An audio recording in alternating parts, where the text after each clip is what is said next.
What would it feel like to open a door and find yourself a billion years ahead of everything you know? The sky might still be blue, the sun still shining, but beneath that light almost nothing familiar would remain. Mountains eroded, continents redrawn, oceans transformed into vast deserts of glass and dust. A billion years is not just a measure of time, it's a transformation so deep that even atoms' orbits and starlight begin to tell new stories. To cross that distance is to step beyond human history, beyond the memory of species, into the long rhythm of the cosmos itself. If you could stand there on the same spot where Earth once turned under our feet, you'd see a world unrecognizable. The continents have merged, seas have vanished, and the air itself whispers a different chemistry. Yet above it all, the stars still move, slow and patient, marking the passage of eternity. This is not a fantasy of science fiction. It's a journey guided by the real physics of stellar aging, plate tectonics, and cosmic evolution. To travel a billion years forward is to witness nature's slowest masterpiece unfold one change at a time, until everything we knew becomes a memory written in stone and light. For us, a billion years feels endless, yet for the universe it is almost nothing. A single heartbeat in a life that spans over 13 billion years. Stars live and die, galaxies drift apart, but in cosmic time even entire civilizations could rise and vanish between two celestial moments. Our perception of time is built on fragile rhythms, sunrise, heartbeat, lifespan. But in astronomy, time flows differently. A billion years is how long it takes the sun to grow 10% brighter, or for a galaxy's spiral arms to twist just a little further. It is long enough to erase continents, yet short enough that the Milky Way still looks the same from afar. When we measure time on this scale, everything human becomes microscopic. Our history, our monuments, our entire species a flash of light against an ancient backdrop. The cosmos does not rush, it simply continues. And in that slow persistence lies something humbling, a reminder that even eternity has structure, and that our moment, however brief, is part of its rhythm. Every time we look at the night sky, we're not seeing the present, we are peering into the past. Light travels at a finite speed, and that means everything we observe has already happened. The moon we see tonight is 1 second old, the sun 8 minutes, the nearest star more than 4 years. Even the faintest galaxies shimmer from a time before Earth had life. If you could jump a billion years into the future, that same light would still be on its way, carrying messages from stars that may no longer exist. The universe is a vast archive of delayed images, each photon a courier of ancient events. To see the cosmos is to read its history in transit, a living record written not in ink but in time itself. Astronomers call this look-back time. It's how telescopes like James Webb reveal the early universe by catching light that has travelled across cosmic expansion for billions of years. Standing a billion years in the future, you would witness new light arriving from galaxies that formed long after ours. Every moment the universe updates its story one photon at a time, and that's the quiet paradox. No matter how far forward you travel, you can never see the universe as it truly is, only as it was. In a cosmos defined by delay, the future and the past are always looking at each other through the slow, shimmering lens of light. Time travel is simple to imagine, but in physics it demands a reference frame. If you leap 1 billion years ahead, where exactly would you land? The universe is not still, everything is in motion. Earth spins, orbits the sun drifts through the Milky Way, and even the Milky Way sails through expanding space. The spot you stand on now will not exist where it once was. If you froze your position relative to Earth, you might return to empty interstellar space because our planet's orbit will have shifted. Fix your position to the sun, and you'll find the solar system slowly migrating, pulled by gravitational tides through the galaxy's spiral arms. Anchor yourself to the Milky Way and you're still moving, because galaxies themselves drift apart under dark energy's relentless expansion. So to travel safely into the far future, we must choose carefully. What do we follow, the Earth, the Sun, or the fabric of space itself?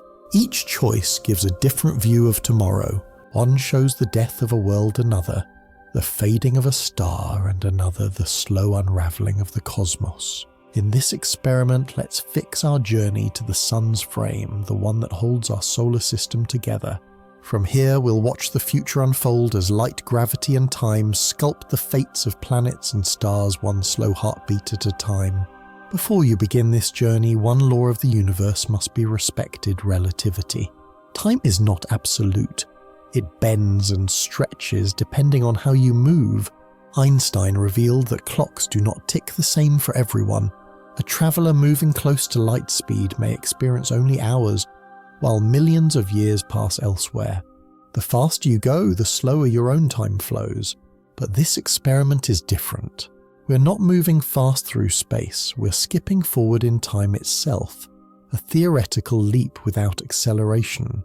Even then, relativity reminds us that there is no single universal now. Every point in the universe carries its own version of the present, shaped by gravity and motion. To choose a future moment is to choose which slice of space-time you'll appear in. If you could press a button and emerge 1 billion years later, relativity ensures the cosmos won't wait neatly for you.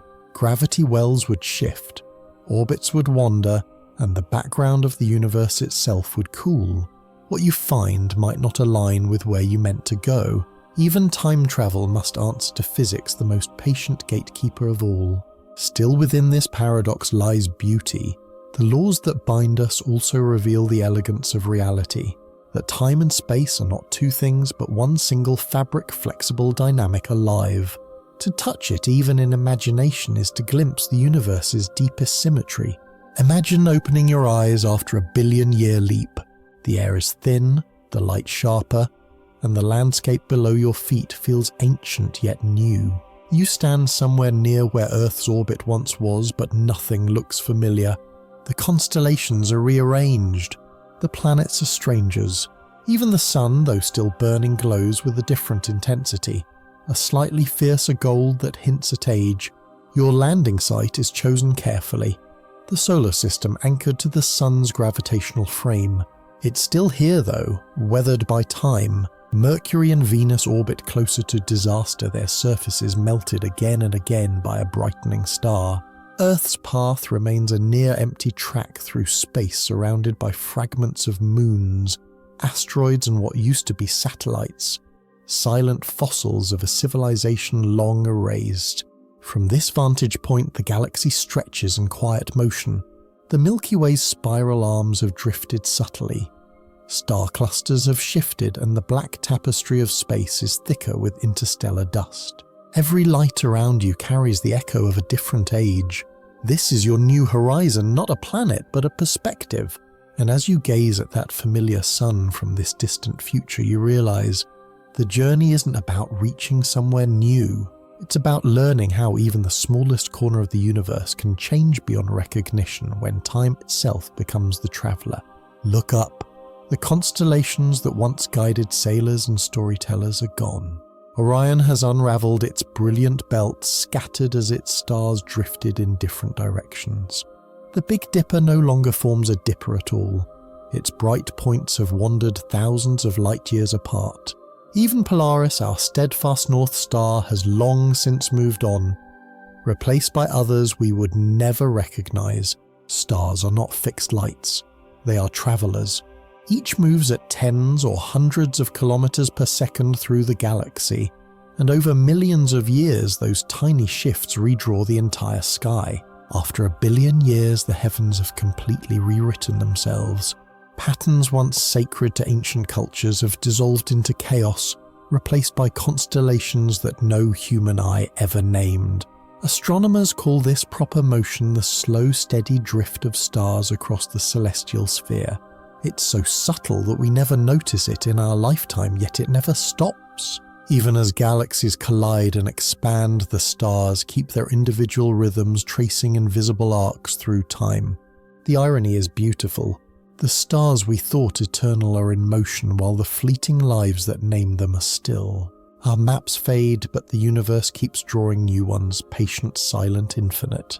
Humanity once measured time with shadows, the passing of the sun, the rise of the moon, the turning of the star. But a billion years into the future, those clocks have failed. The moon has drifted so far from Earth that tides, if any remain, would be whispers. Days have lengthened as the planet's spin slows stretching time itself into a new rhythm unknown to life. Even the calendars of geology have shifted. Mountain ranges that once marked eras are gone, worn flat into plains of dust. Radioactive isotopes, nature's deepest timers, have decayed into stability. The slow dance of plate tectonics has rearranged continents into a new supercontinent, perhaps a Masia or something yet unnamed. What remains constant are not the rocks themselves, but the processes that sculpt them. Erosion, uplift, heat and pressure, the heartbeat of a planet. Astronomers too have their own calendars carved not in stone but in starlight. They track the aging of stars, the decay of orbits, the drift of galaxies. For them, a billion years is not an abstract number. It's a measurable pulse in the universe's evolution. And somewhere between those calendars, between the ticking of atoms and the slow turning of galaxies, lies the rhythm of existence itself. Steady, fragile, and impossibly vast. You look across the solar system and the first thing you notice is light.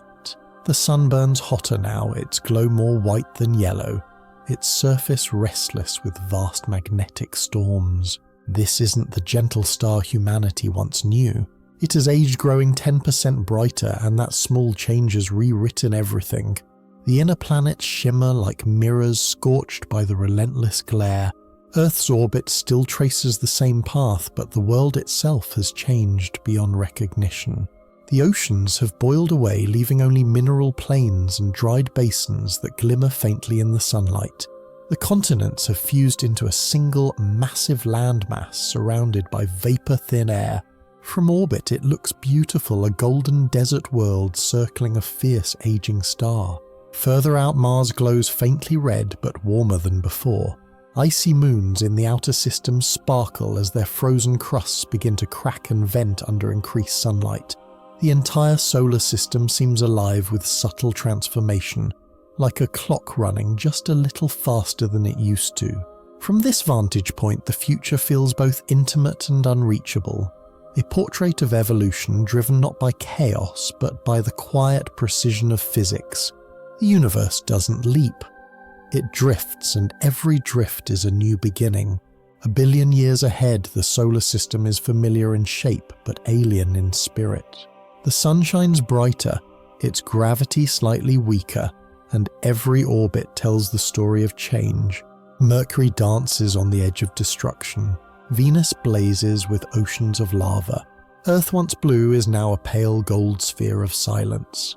The solar system hasn't vanished, it has simply evolved into its next chapter. From a distance it might even look peaceful, but every world is fighting entropy in its own way. The outer planets, Jupiter, Saturn, Uranus, Neptune, still hold their grandeur, but their moons and rings are shifting. Tides stretch them, collisions reshape them, and sunlight penetrates deeper than ever before. These are not static orbs. They are worlds in motion sculpted by light and time. Astronomers of the future would see this era coming.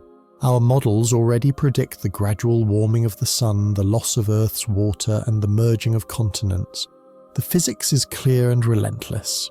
What we expect to see is not catastrophe but transformation.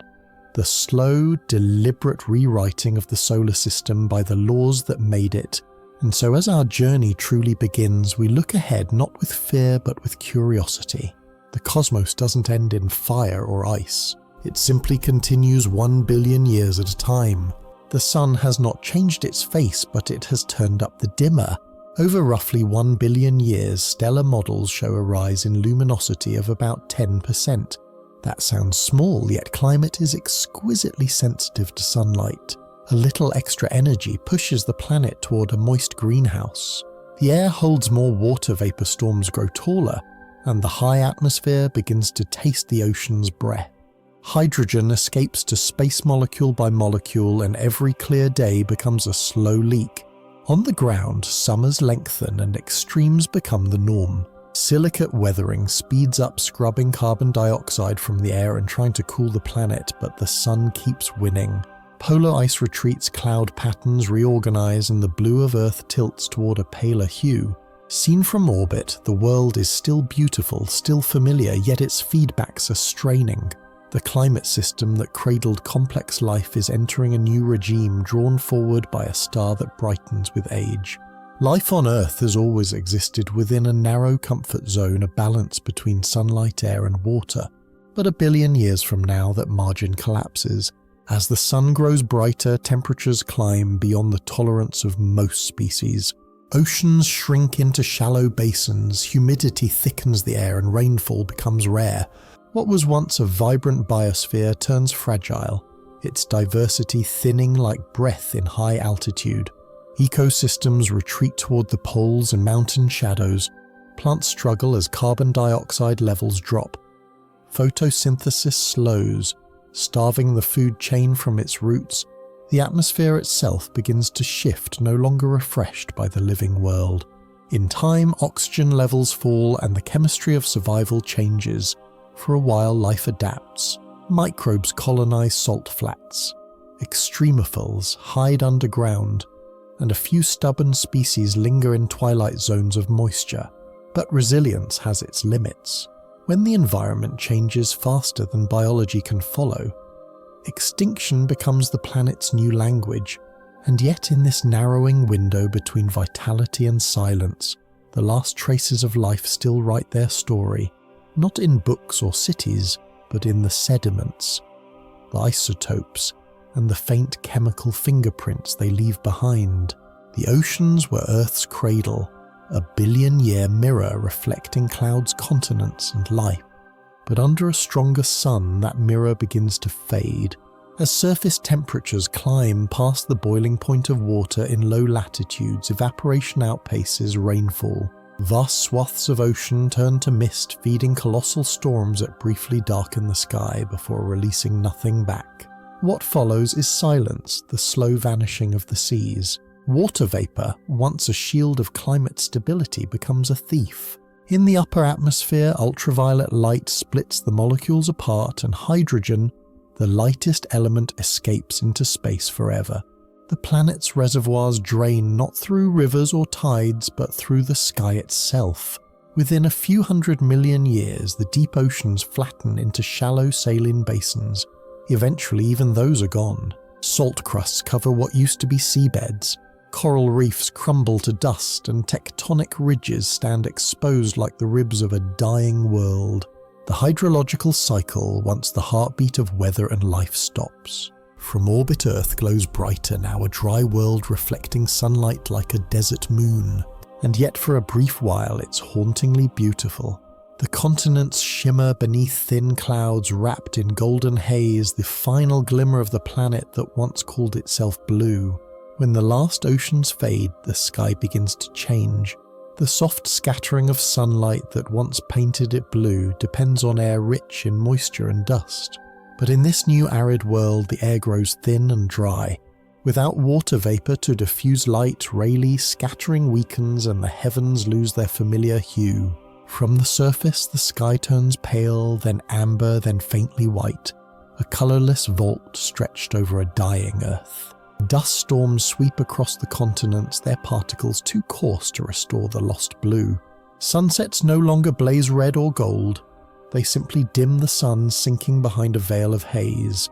What remains is an atmosphere stripped of life's fingerprints. No oxygen shimmer, no dancing clouds, no echo of rain. To an observer in orbit, Earth's halo is thinner now, its once brilliant glow muted by time and chemistry. This change is more than cosmetic. Without clouds, the planet loses its shield against heat by day and its blanket by night. Temperatures swing violently. The air still moves, but weather in the sense life once knew it is gone. And yet there's a strange serenity in that colourless sky. It is the universe reclaiming simplicity, returning one of its worlds to quiet equilibrium, a place of pure physics untouched by life's design. For billions of years, Earth's carbon cycle was a quiet miracle, a self-regulating exchange between rock, water and air. Volcanoes exhaled carbon dioxide, plants and oceans breathed it in, and weathering locked it back into stone. This cycle was the planet's thermostat, holding temperatures within the narrow range where life could flourish. But under a brighter sun, that ancient balance begins to fail. As the world dries rainfall, the engine of weathering slows to a halt. Carbon dioxide is still drawn from the atmosphere by exposed minerals, but without water to recycle it, the supply dwindles. Volcanoes continue to breathe out, but their rhythm cannot keep up with the loss. Slowly, the atmosphere starves. Photosynthesis falters as carbon dioxide levels fall below the threshold for plants to survive. The planet that once bloomed with forests and algae becomes quiet and pale. Without carbon's dance between sky and stone, Earth's climate loses its feedbacks. Cooling no longer follows warming. Correction no longer follows imbalance. The planet drifts into a new equilibrium, hotter, thinner, and lifeless. And yet the stones still remember. In every layer of carbonate rock, in every grain of ancient soil, the story of this balance is written. The memory of a living planet that once knew how to breathe. Photosynthesis is not immortal. It depends on carbon dioxide, water, and gentle temperatures.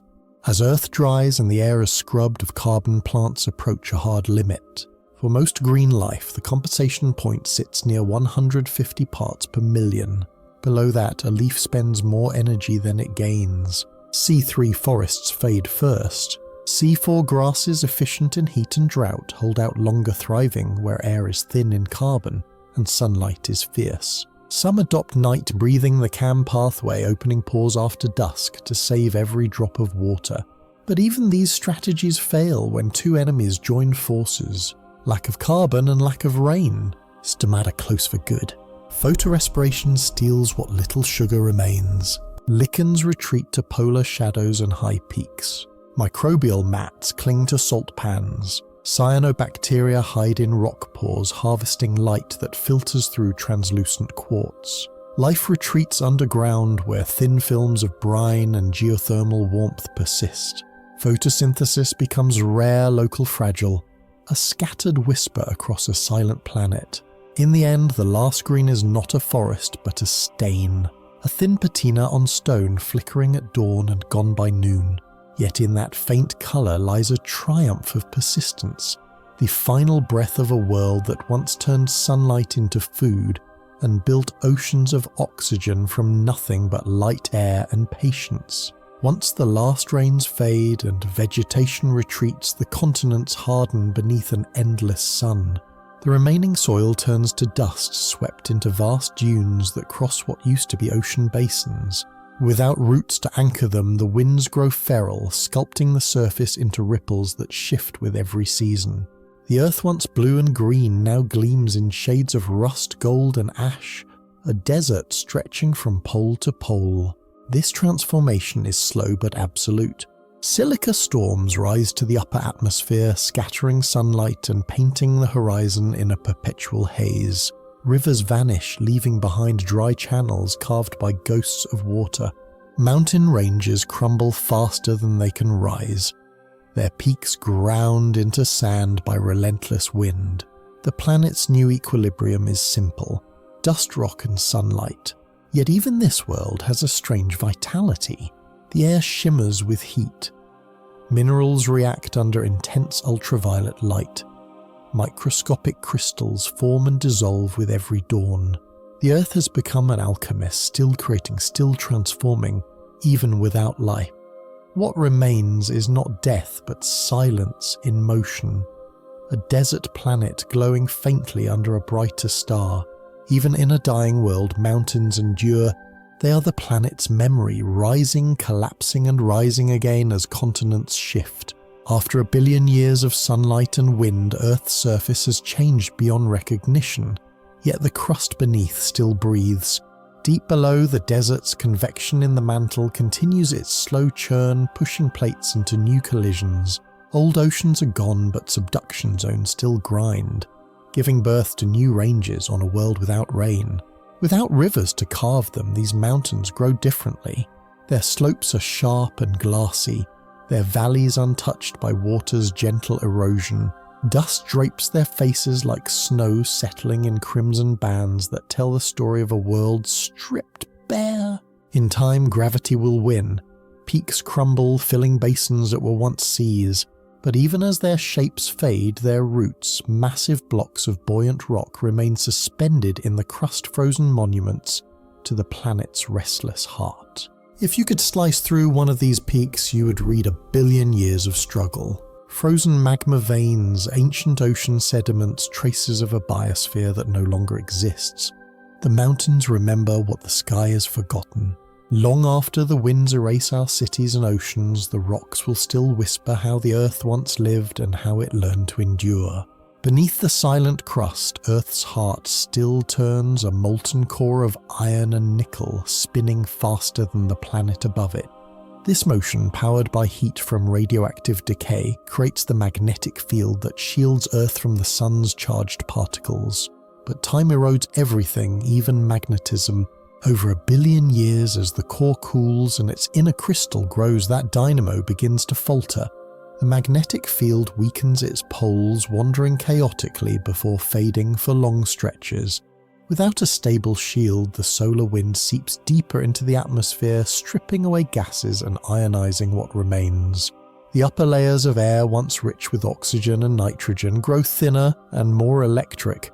Auroras spread toward the equator, painting the desert skies with silent ribbons of crimson and violet. For a while, beauty hides the damage. The planet glows at night, illuminated by the very force that's dismantling it.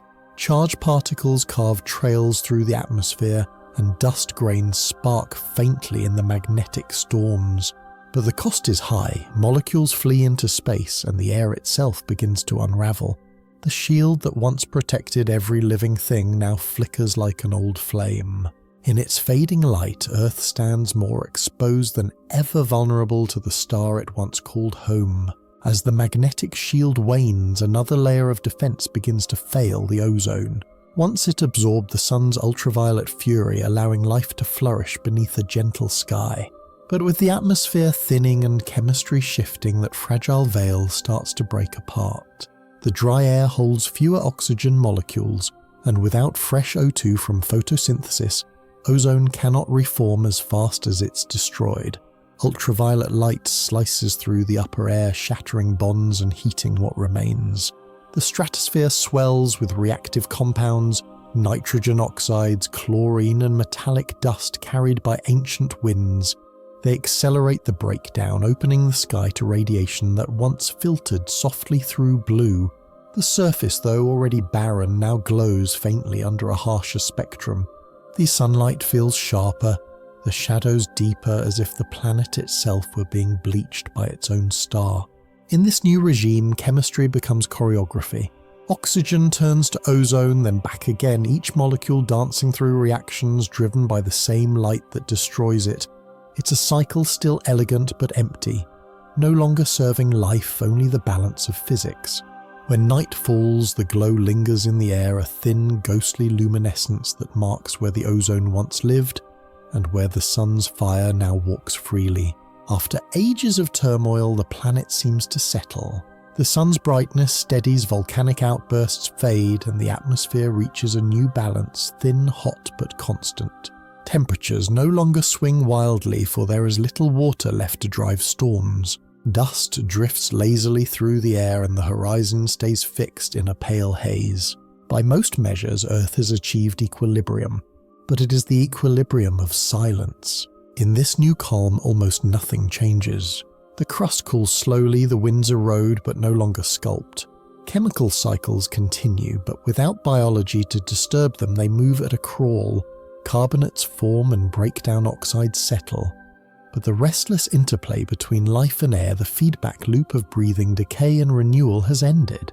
Stability, once the condition for life, now ensures its absence. And yet this still world holds a certain dignity. Every grain of dust, every glint of mineral glass is a record of a system that once burned with motion. From space, the planet appears serene, golden, balanced and dead. The laws of physics have finally done what time always promises. They have found their peace even if life could not. For a time, clouds seem to promise relief. As the world grows hotter, rising vapor thickens the air and storms bloom across the horizon. vast boiling towers of moisture that flash and fade like living things. But it's a false comfort. Each cloud reflects sunlight outward, cooling the surface briefly, yet traps even more heat below. The balance tips, and the same formations that once brought rain now hasten the planet's fever. Eventually the cycle collapses. As oceans vanish and humidity falls, there are no longer seeds for condensation. The troposphere clears, leaving only thin cirrus ghosts high above the desert world. Without their shading veil, the surface bakes directly beneath the sun. Nights lose their warmth, days become unbearable. The few remaining clouds are not protectors anymore. They are mirrors scattering light but giving nothing back. From orbit Earth glows brighter than ever, its albedo rising with every stormless year. What once was weather has become geometry. Sunlight striking rock heat radiating to space. The planet no longer breathes, and in this stillness clouds have betrayed their creator, proving that even nature's gentlest defences can become the instruments of its undoing. Ice was Earth's memory. In its layers, winters stacked on winters, sealing bubbles of ancient air and the whispers of storms. But under a harsher sun, that memory melts, then vanishes by a quieter path. Sublimation. Glaciers do not thunder into the sea. They thin from the surface, turning straight to vapour under dry, relentless light. Permafrost loosens into dust. The last bergs hide in high craters and south-facing shadows, then fade like breath on glass. With the mirrors gone, the poles darken. Albedo falls, heat soaks deeper, and cold deserts replace white caps. For a brief time, thin films of brine creep across rocks at dawn, then flash away by noon. Volatiles flee upward where ultraviolet splits them and hydrogen escapes to space. What ice remains is mineral-locked as hydrates and crystal waters inside salts and clays. From orbit, there are no gleaming crowns, only tawny spirals of wind-blown dunes where ice once held the sky in balance. In laboratories of the far future, there are no fresh cores to drill, no neat rings to read. The planet has erased its climate diary. What survives are isotopic ghosts in carbonate veins and a geometry lesson written across continents. Remove the ice and the world forgets how to be cool. When oceans disappear and vegetation collapses, dust steps in as the new architect of climate. With no roots to pin the soil and no rain to bind grains together, every gust lifts fine particles into the air. Over centuries then, over millions of years, a permanent dust veil forms not thick enough to block out the sun, but enough to scatter light and reshape how the planet absorbs heat. The atmosphere becomes a lens of minerals. Dust does two things at once. High in the air, bright particles increase the planet's reflectivity, sending some of the sun's energy back to space and slightly cooling the surface. But lower down, darker grains absorb sunlight and warm the boundary layer, driving fierce convection over hot continents. Climate becomes patchy, cooler under the global haze, hotter, where storms grind the ground into powder. On a world without water, dust becomes the new hydrological cycle, lifted, transported and dropped again over and over. These storms are not just weather, they're geology in motion. They sandblast mountains, bury old shorelines and carry trace elements around the globe. Even without life, the planet keeps mixing itself. Seen from orbit Earth looks softer now, its colours muted by airborne rock. The age of clouds has ended. The age of dust has begun. From afar, Earth no longer looks like home. The oceans that once painted its sapphire are gone, and the atmosphere that once scattered sunlight into gentle blue has thinned to a faint halo. Seen from space, the planet glows pale gold, a world of deserts wrapped in dust shimmering softly under a star that has outlived its youth. The name Blue Marble belongs to history now, a memory recorded in light that has long since crossed the void. Yet the transformation is not destruction. It is the next state in the planet's evolution, the slow march of thermodynamics written across continents. The crust still shifts, volcanoes still breathe, and the sun still binds everything in motion. Earth has not died. It has simply changed chapters from a living ocean world to a mineral one. The same physics that once made life possible now preserves its relics frozen in rock and isotope, waiting for discovery by eyes that may never come. In the silence of orbit, the planet seems peaceful, almost content. The swirl of clouds has vanished, but the memory of their motion lingers in its patterns of dust. 1 billion years have passed and the story continues, not of life but of endurance.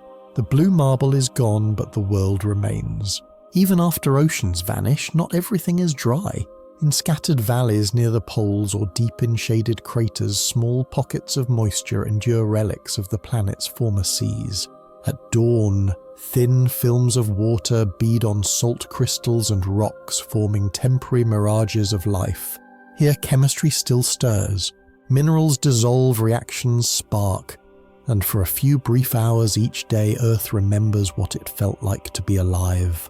These last wet valleys are not rivers or lakes but chemical oases. The air above them glows with faint humidity, enough for microbes, if any, remain to taste and vanish again with the rising sun. Beneath the surface, thin brines seep through porous rock, hiding from ultraviolet light and cosmic rays. They are transient worlds sustained by the planet's internal heat and the stubborn physics of phase change. Over millions of years, even these refugees fade. The salts that once drew moisture harden into stone. The water trapped inside them crystallizes into hydrates sealed forever. But in that long twilight, the planet offers one final kindness. A few drops of liquid water held close against impossible odds. It is the last heartbeat of the biosphere, faint, fragile, but still there. When all complex life has vanished, microbes remain the quiet architect of survival.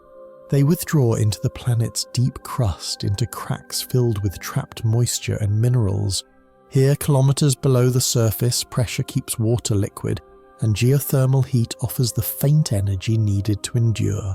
These hidden realms are the last strongholds of biology. Microbial citadels thriving in darkness where sunlight is only a legend. Inside these fortresses, life runs on chemistry alone. Bacteria feed on hydrogen from water rock reactions or on the faint trickle of nutrients left by radioactive decay. Every process is slowed to near stillness. A single cell division might take centuries, yet even in such suspension they repair themselves, swap genes and adapt. For them, time has become a resource, not an enemy. The surface world may be silent, but below Earth still hums with invisible life. This subterranean biosphere is modest, but resilient, capable of outliving extinction after extinction. When the last brines dry and the air above turns to dust, these microbes continue no longer shaping the planet, but witnessing it.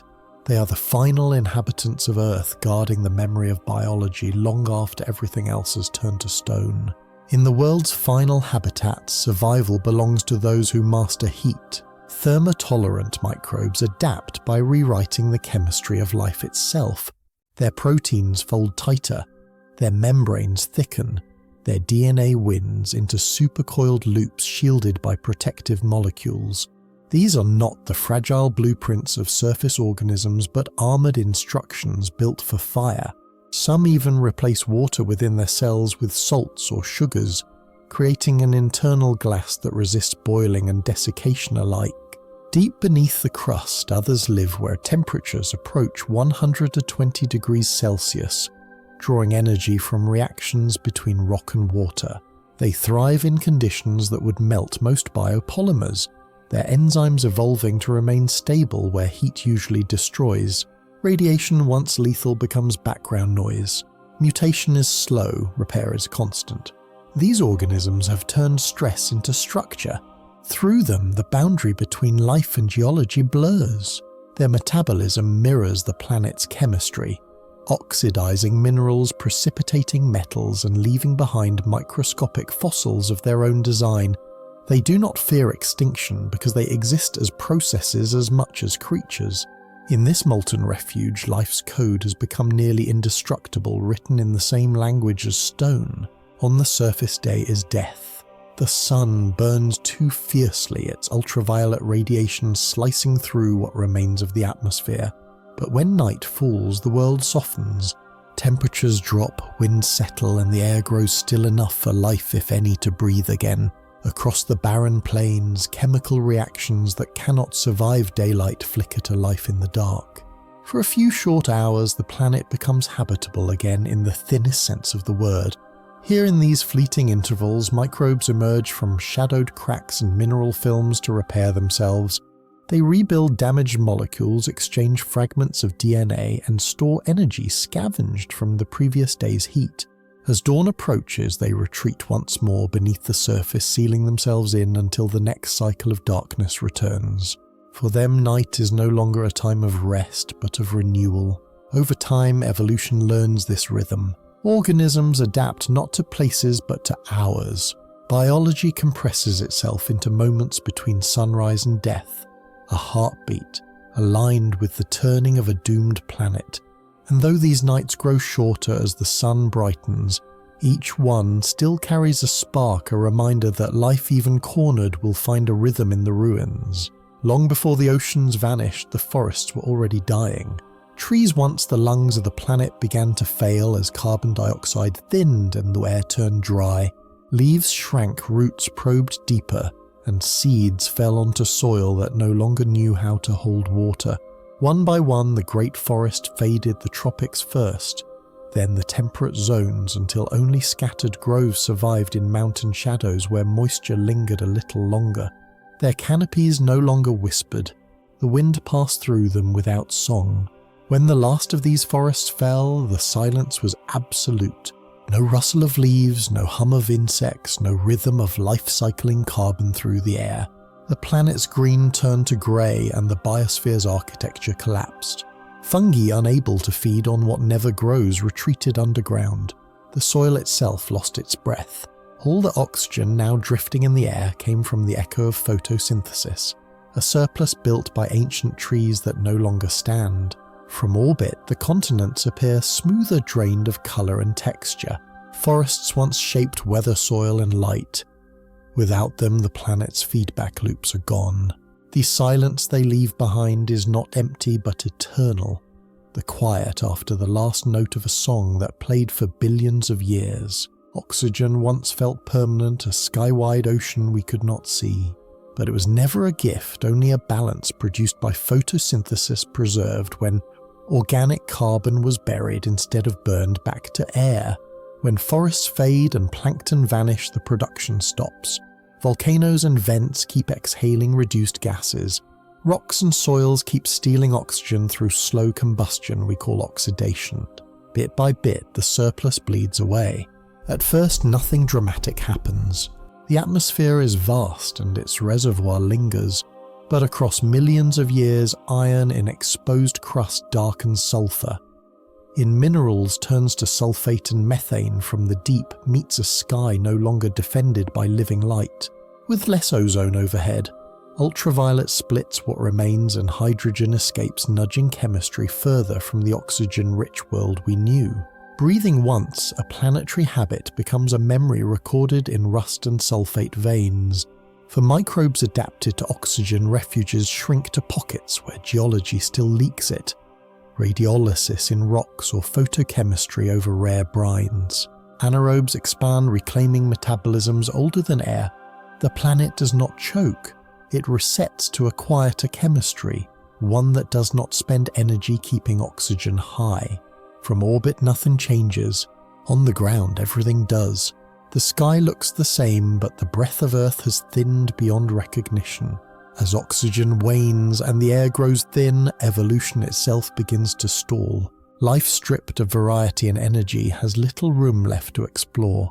The chemistry of survival becomes circular recycling, the same molecules again and again like echoes fading into silence.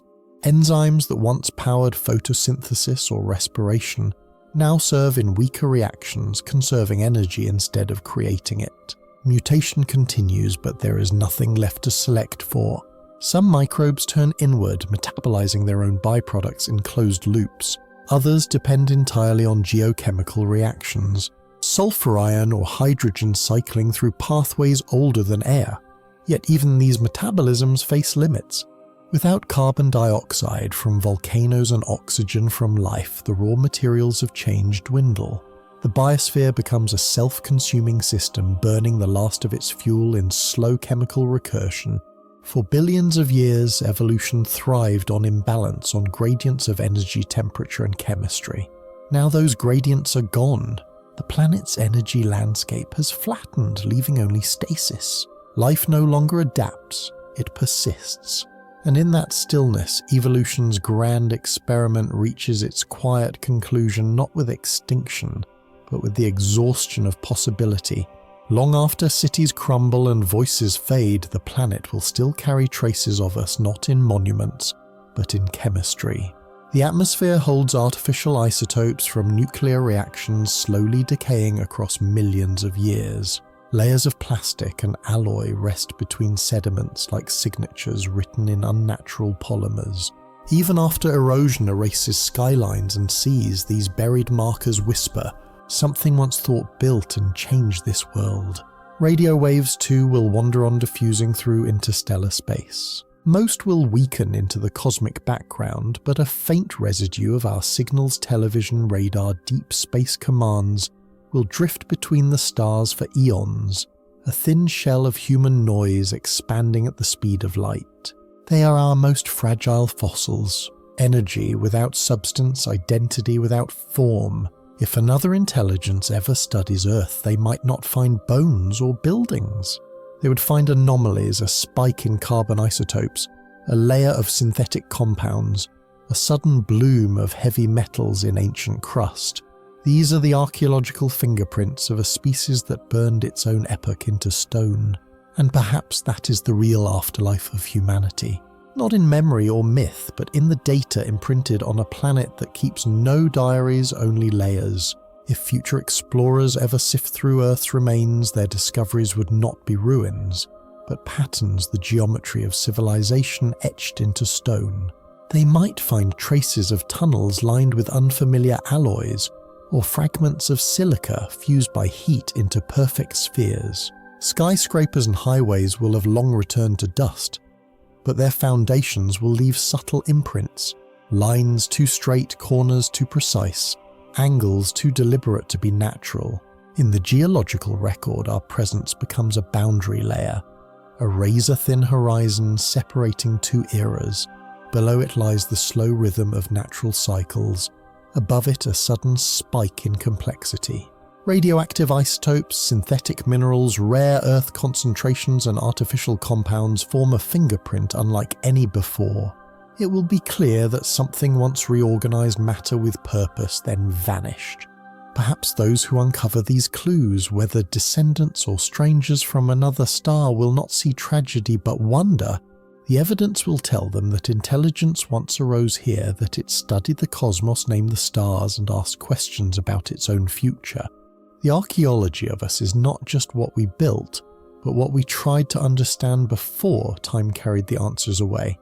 There comes a final storm, not grand or violent, but slow and sorrowful. Somewhere in the planet's last highlands, vapor gathers over a pocket of warmth, condensing into clouds that have forgotten how to weep. They drift for days, their shadows gliding across the golden desert below, and then for one brief moment the sky remembers. Drops fall sparse and heavy, each one striking the dust like a memory returned. The ground drinks greedily, but nothing stirs. No rivers form, no flowers rise. The water evaporates before it can sink, leaving behind rings of salt that gleam under the sun. It is the last rainfall in Earth's history, not a cleansing, but a farewell. After it, the air grows still forever. Weather becomes a relic of the past. From orbit, the clouds dissolve into pale streaks, then vanish completely. The planet's climate engine, once powered by sunlight and water, winds down to silence.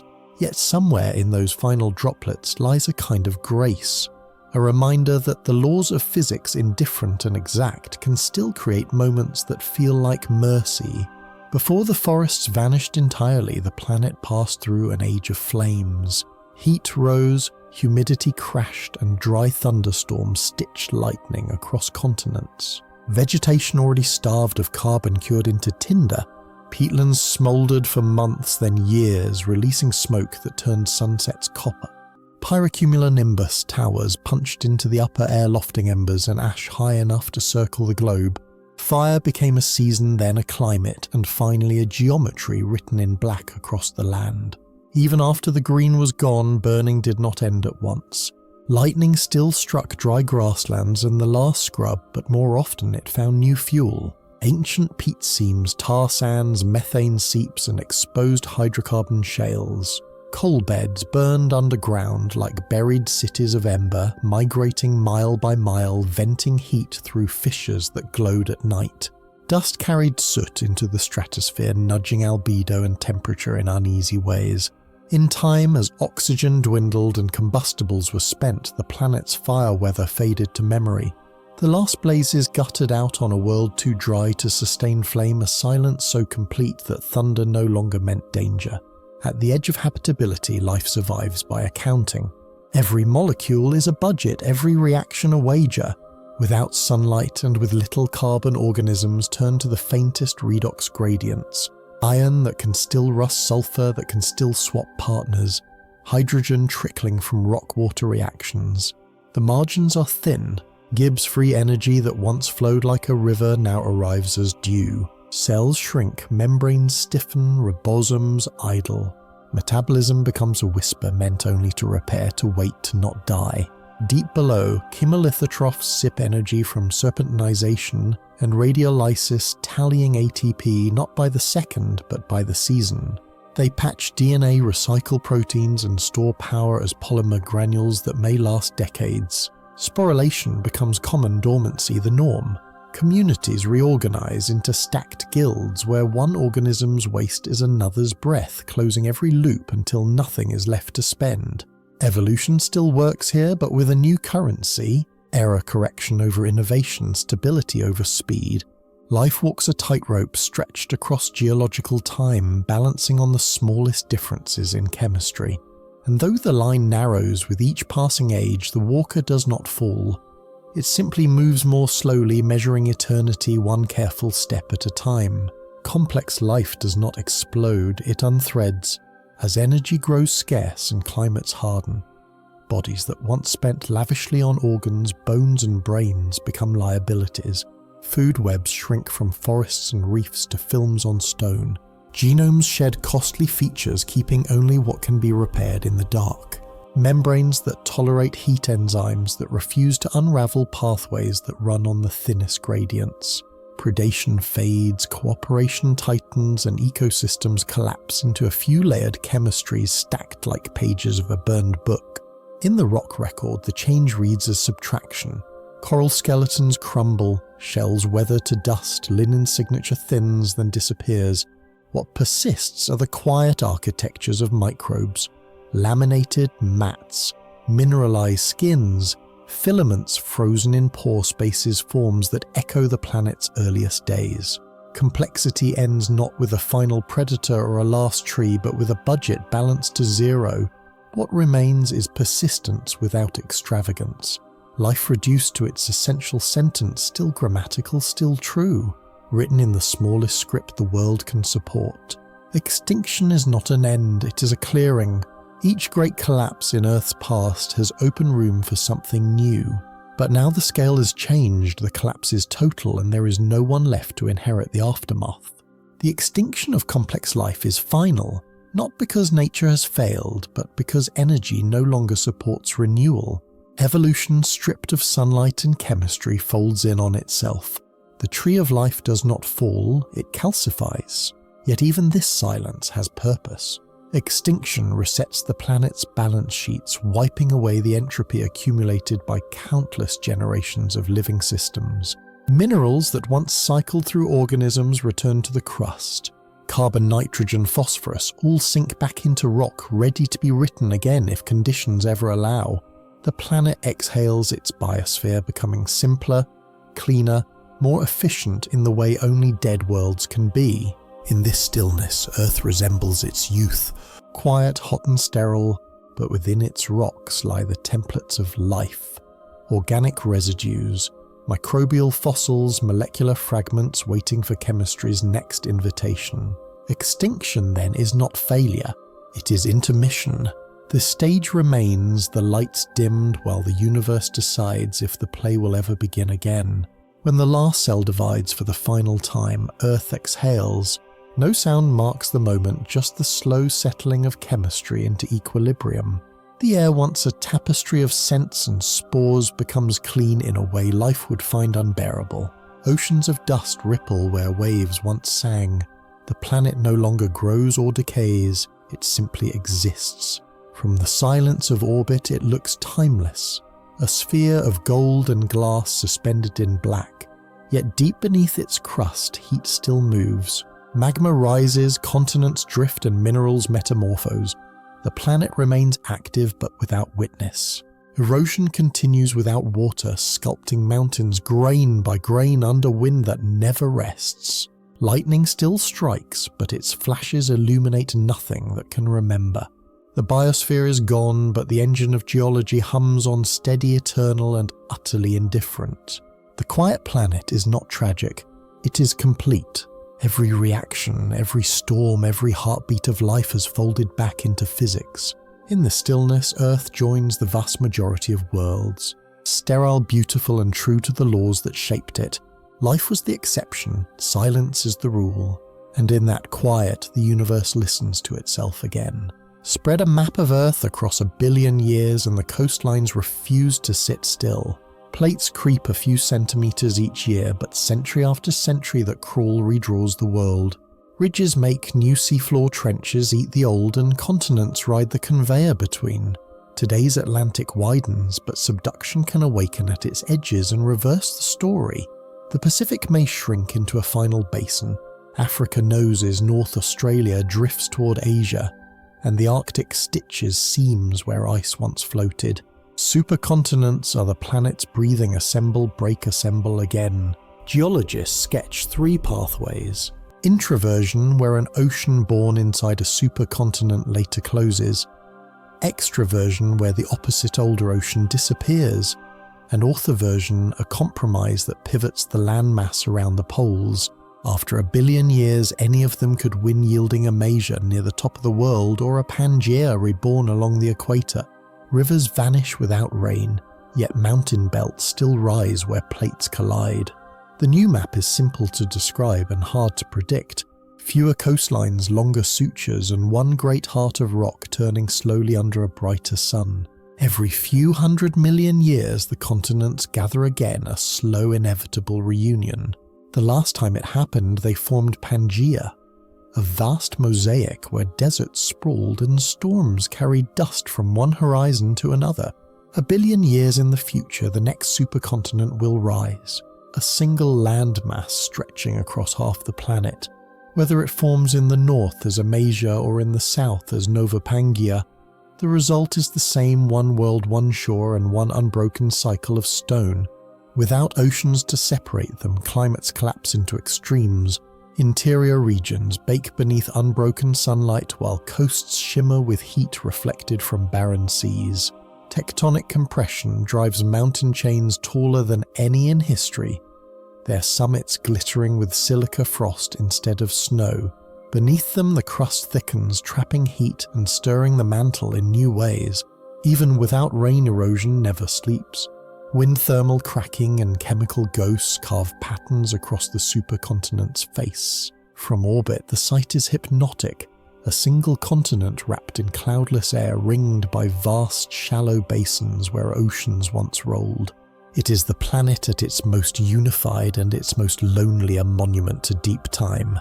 For the Earth, this is not an ending but a gesture repeated across eons. Continents drifting apart only to find each other again. Even after 1 billion years, the Earth's interior refuses to rest. Beneath the vast new supercontinent, the mantle still churns like slow thunder. Heat from radioactive decay rises in plumes that break through the crust, birthing chains of volcanoes along hidden fault lines. Subduction zones continue to drag slabs downward, feeding molten rivers that crawl back upward thousands of kilometers away. The planet's ancient heartbeat, melting, rising, cooling, still echoes through the rock. Around the supercontinent's margins, arcs of fire trace the boundaries between converging plates. These are the future's Pacific rings glowing in the dark with fountains of basalt and ash. Even on a dry world, eruptions paint the horizon red, and gases shimmer in the thin air before fading into space.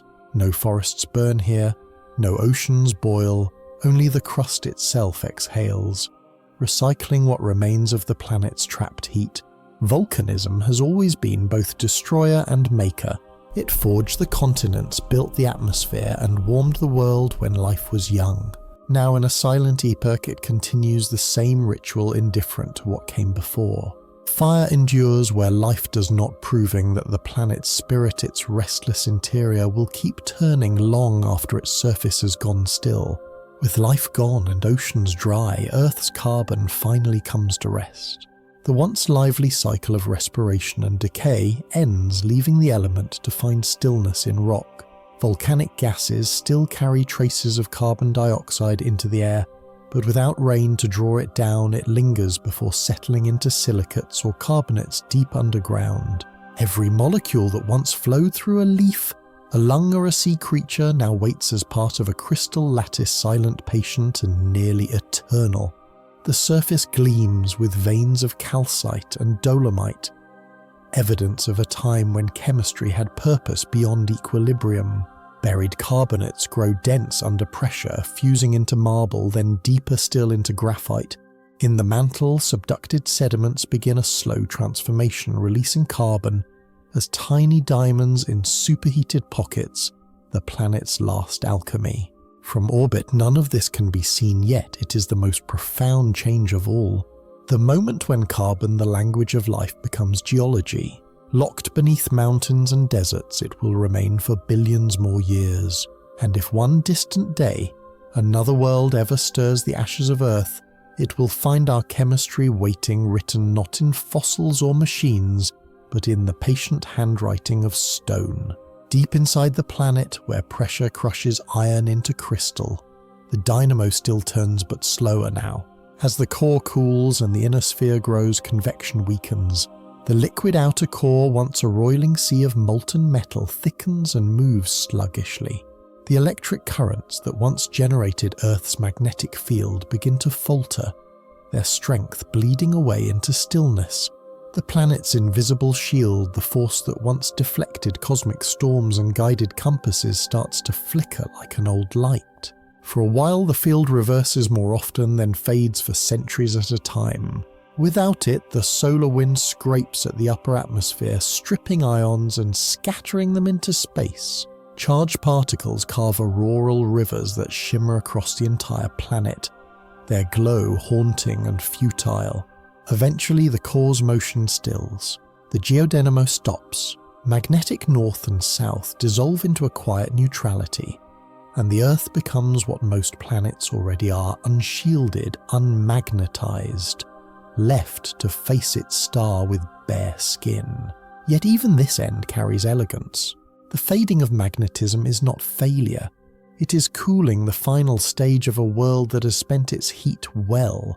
Beneath the silence, the core sleeps in perfect symmetry, a frozen monument to all the motion that once was. Night falls on an unmagnetized world, and the sky ignites from pole to pole.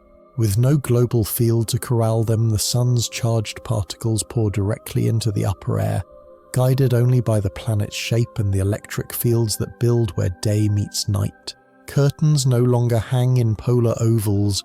They sprawl across continents, a slow rain of light that ebbs with the solar wind.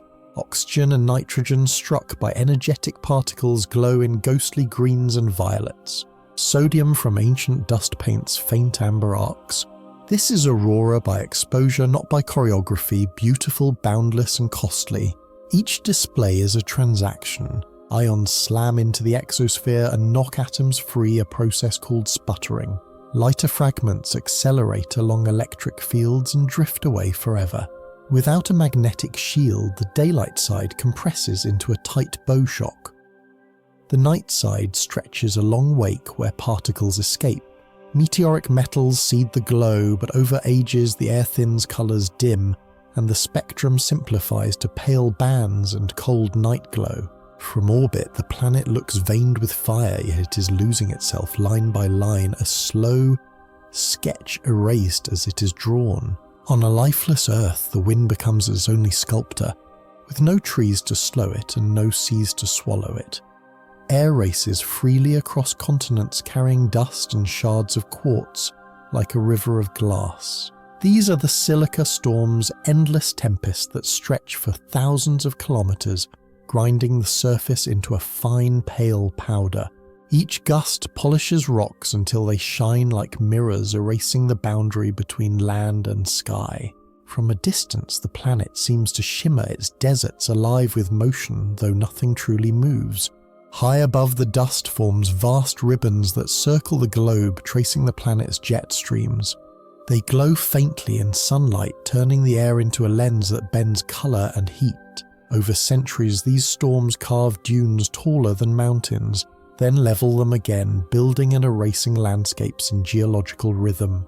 The wind, once a servant of weather, has become the master, shaping a world without rain, without sound, without rest. In that constant motion lies the planet's new kind of life, a circulation not of blood or breath, but of mineral and light. Earth has become a world of stone and wind, a place that still dances even when no one is left to see. Slowly and visibly, the sky begins to fade. With the magnetic field gone, the solar wind becomes a constant tide, brushing atoms from the upper atmosphere and carrying them into interplanetary space. At first, the loss is subtle, a few grams per second, like breath leaving through a whisper. But over millions of years, that trickle becomes an exodus. The lightest gases vanish first. Hydrogen, helium, and traces of water vapor. Then heavier molecules follow, lifted by heat and stripped by radiation. The air thins until even sound travels differently. Thunder fades, then dies. Only the vibration of ground and wind remains. Pressure falls to a fraction of what it once was too low to scatter blue. The sky turns copper by day, violet by dusk, and black by noon. Without its insulating blanket, the planet swings between brutal heat and deep cold, baking and freezing in the same rotation. The Earth is becoming what most worlds already are, a bare rock wrapped in the faint memory of air.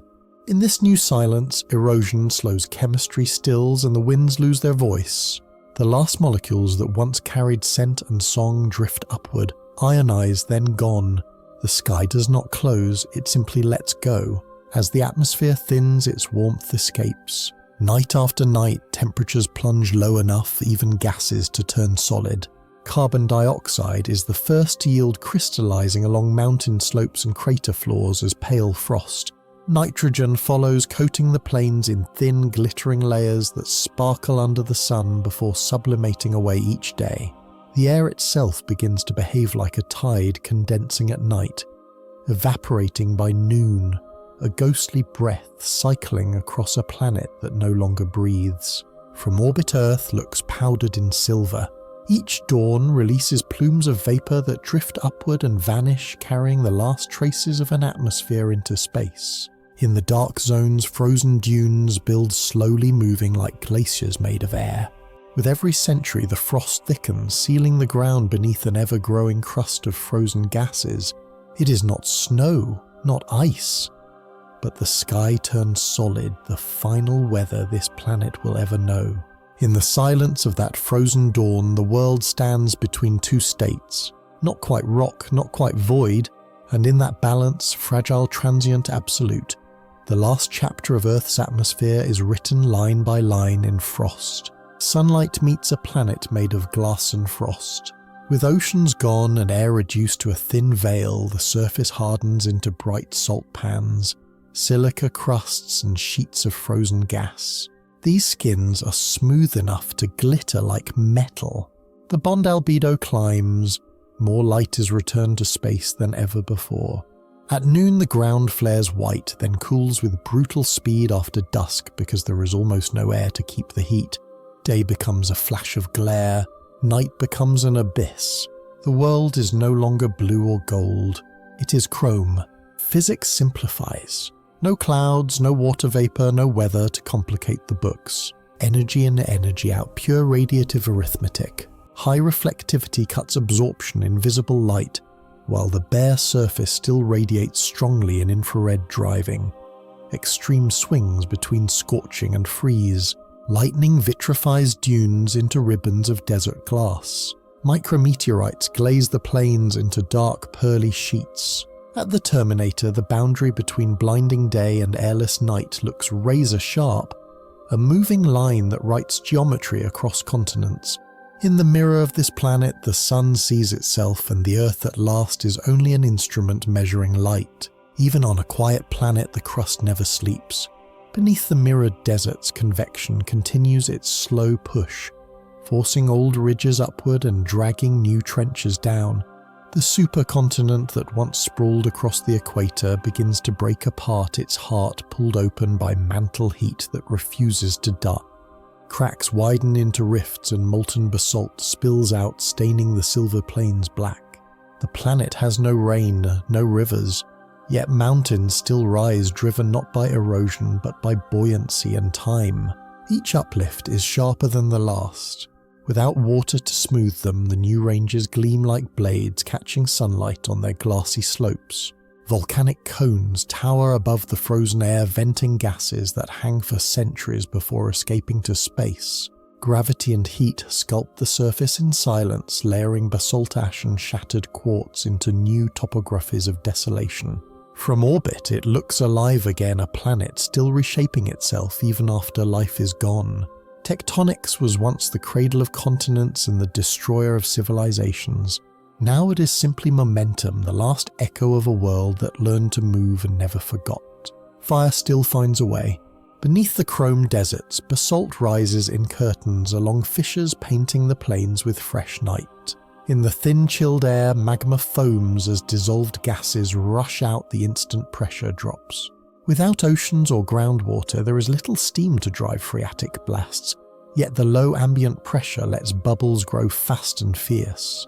Ejecta follow clean parabolic arcs, landing far from their vents, while ash columns, starved of buoyancy, collapse into ground-hugging surges that race across frost and glass. Lava behaves differently under a sky that can barely breathe. With almost no wind to strip heat flows skin over quickly forming black insulating roofs that channel rivers of fire for hundreds of kilometers. Lava tubes widen, vaulting into caverns as long as mountain ranges. Pyroclasts weld into obsidian pavements. Sulfur condenses as pale rime on crater rims. Faint plumes of carbon dioxide glitter at dawn before leaking to space. Lightning still crackles in ash where charge can build, but storms are brief and their thunder is swallowed by the thin air. From orbit, volcanoes sketch fresh geometry on a silent world. Bright cones, dark sheets, silver fumaroles, proof that Earth's heart is warm, even when its skin has forgotten how to live. Some pieces of Earth were old when continents were young. These are the cratons, ancient shields of rock with roots that plunge deep into the mantle like keels. Their lithosphere is thick, cool and dry, stripped long ago of water and heavy elements that might have dragged it downward. Buoyant and rigid, a craton rides out collisions and rifting the way an iceberg rides out waves. Storms of magma have passed, oceans have come and gone, yet the shield remains a continent's skeleton exposed beneath a colourless sky. In cross-section, a craton tells time better than any clock. Zircon grains carry memories from the planet's childhood. Diamonds crystallised at great depth wait in narrow pipes that once ferried them upward. Isotopes in ancient basalts trace the breathing of the mantle, recording feasts and famines of heat. On this dry world, wind scours away the softer rocks and leaves the shield standing proud, their iron crust reddened, their Archean stories legible at the surface. Rifts may nibble their edges, plumes may lift and tilt them, but the cores persist. When mountains rise and fall like tides of stone, the craton is the shoreline that does not move. Tectonics is a heat engine, and engines fade when fuel runs low. As the mantle cools and the crust dries, plates thicken and lock. Without water to lubricate faults and weaken minerals, slabs resist bending. Subduction stalls then occurs only in a few stubborn trenches. Spreading ridges sputter, New oceanic crust forms more slowly, denser and colder at birth. The conveyor that once recycled seafloor like clockwork becomes irregular, then intermittent, then quiet. Heat leaves the planet not by vigorous overturn, but by a long, patient exhale through stone. In this regime, Earth drifts toward a stagnant lid state, a single rigid shell riding a sluggish interior. Plumes still rise in lonely columns, punching through the lid to build brief volcanic provinces, but they no longer reorganize continents. Mountain belts grow mainly by isostatic uplift and crustal thickening above deep cooling roots. Faults creep instead of snap. The map stops changing quickly enough for memory to notice. What remains is conduction radiation and a few isolated breaths of magma, the last murmurs of an engine almost at idle. It is not failure, only age. Planets are born hot and restless. They retire into stillness, and in that stillness, Earth keeps time with the universe. Slower, simpler, enduring. Even after the plates slow, the Earth does not freeze completely. Deep stresses linger, where old faults thread through the crust like healed scars. As the mantle cools and contracts, these fractures flex, releasing energy in small, infrequent quakes. They are no longer the roaring convulsions that once toppled cities or reshaped coasts. Now they are whispers, slow slips and gentle shudders that travel through rock more brittle than ever before. Each one is a reminder that motion, though faint, still breathes within the stone. In the silence of a thin atmosphere, these tremors are felt but never heard. Dust fountains leap from the surface, settle again, and the planet resumes its stillness. Over millions of years, seismicity fades to background noise. The geological heartbeat slowed almost to rest. The core is cooling the mantle, thickening the crust, tightening like old skin. Earth's tectonic music ends not with a crash, but with a long fading note. Someday the last quake will ripple outward, small, unnoticed, perfect in its symmetry. After it passes, the world will be utterly still, a sculpture carved by its own hands holding the memory of movement inside. At the planet's center, iron still turns not in motion but in phase. The inner core, once a growing seed surrounded by a turbulent ocean of molten metal, has nearly consumed its fluid mantle. Crystallization creeps outward, locking the heart of the planet into a solid sphere. Convection slows to a crawl, and the remaining liquid hardens into dense layered alloys that settle like glass, cooling in silence. What was once a dynamo becomes a monument, a core no longer spinning but shimmering with stored heat. Pressure keeps it incandescent for eons. Temperatures remain higher than the surface of the sun, yet the heat has nowhere left to go quickly. It migrates upward through sluggish mantle currents, through the thick crust and into space at a rate measured in billion-year heartbeats. The Earth from within glows faintly with infrared light that no eye will ever see. The solid iron crystal at the center carries the record of everything that came before magnetic alignments. Frozen mid-reversal, isotopic traces of lost oceans, and the last ripples of convection trapped like brushstrokes in metal. The heart is not dead, it is preserved. A sphere of iron, dense as memory, waiting beneath a planet that has gone quiet. There is a moment in a planet's life when heat stops doing and starts telling. Radioactive elements that once stoked convection. Uranium, thorium, potassium have dwindled to whispers. The mantle's currents slacken, conduction takes the stage. Thermal boundary layers thicken like old varnish. The geothermal gradient flattens trading drama for patience. What used to drive mountains and magnetism now drifts upward as a quiet glow carrying no orders, only history. Rocks keep the record. Fission tracks anneal and freeze.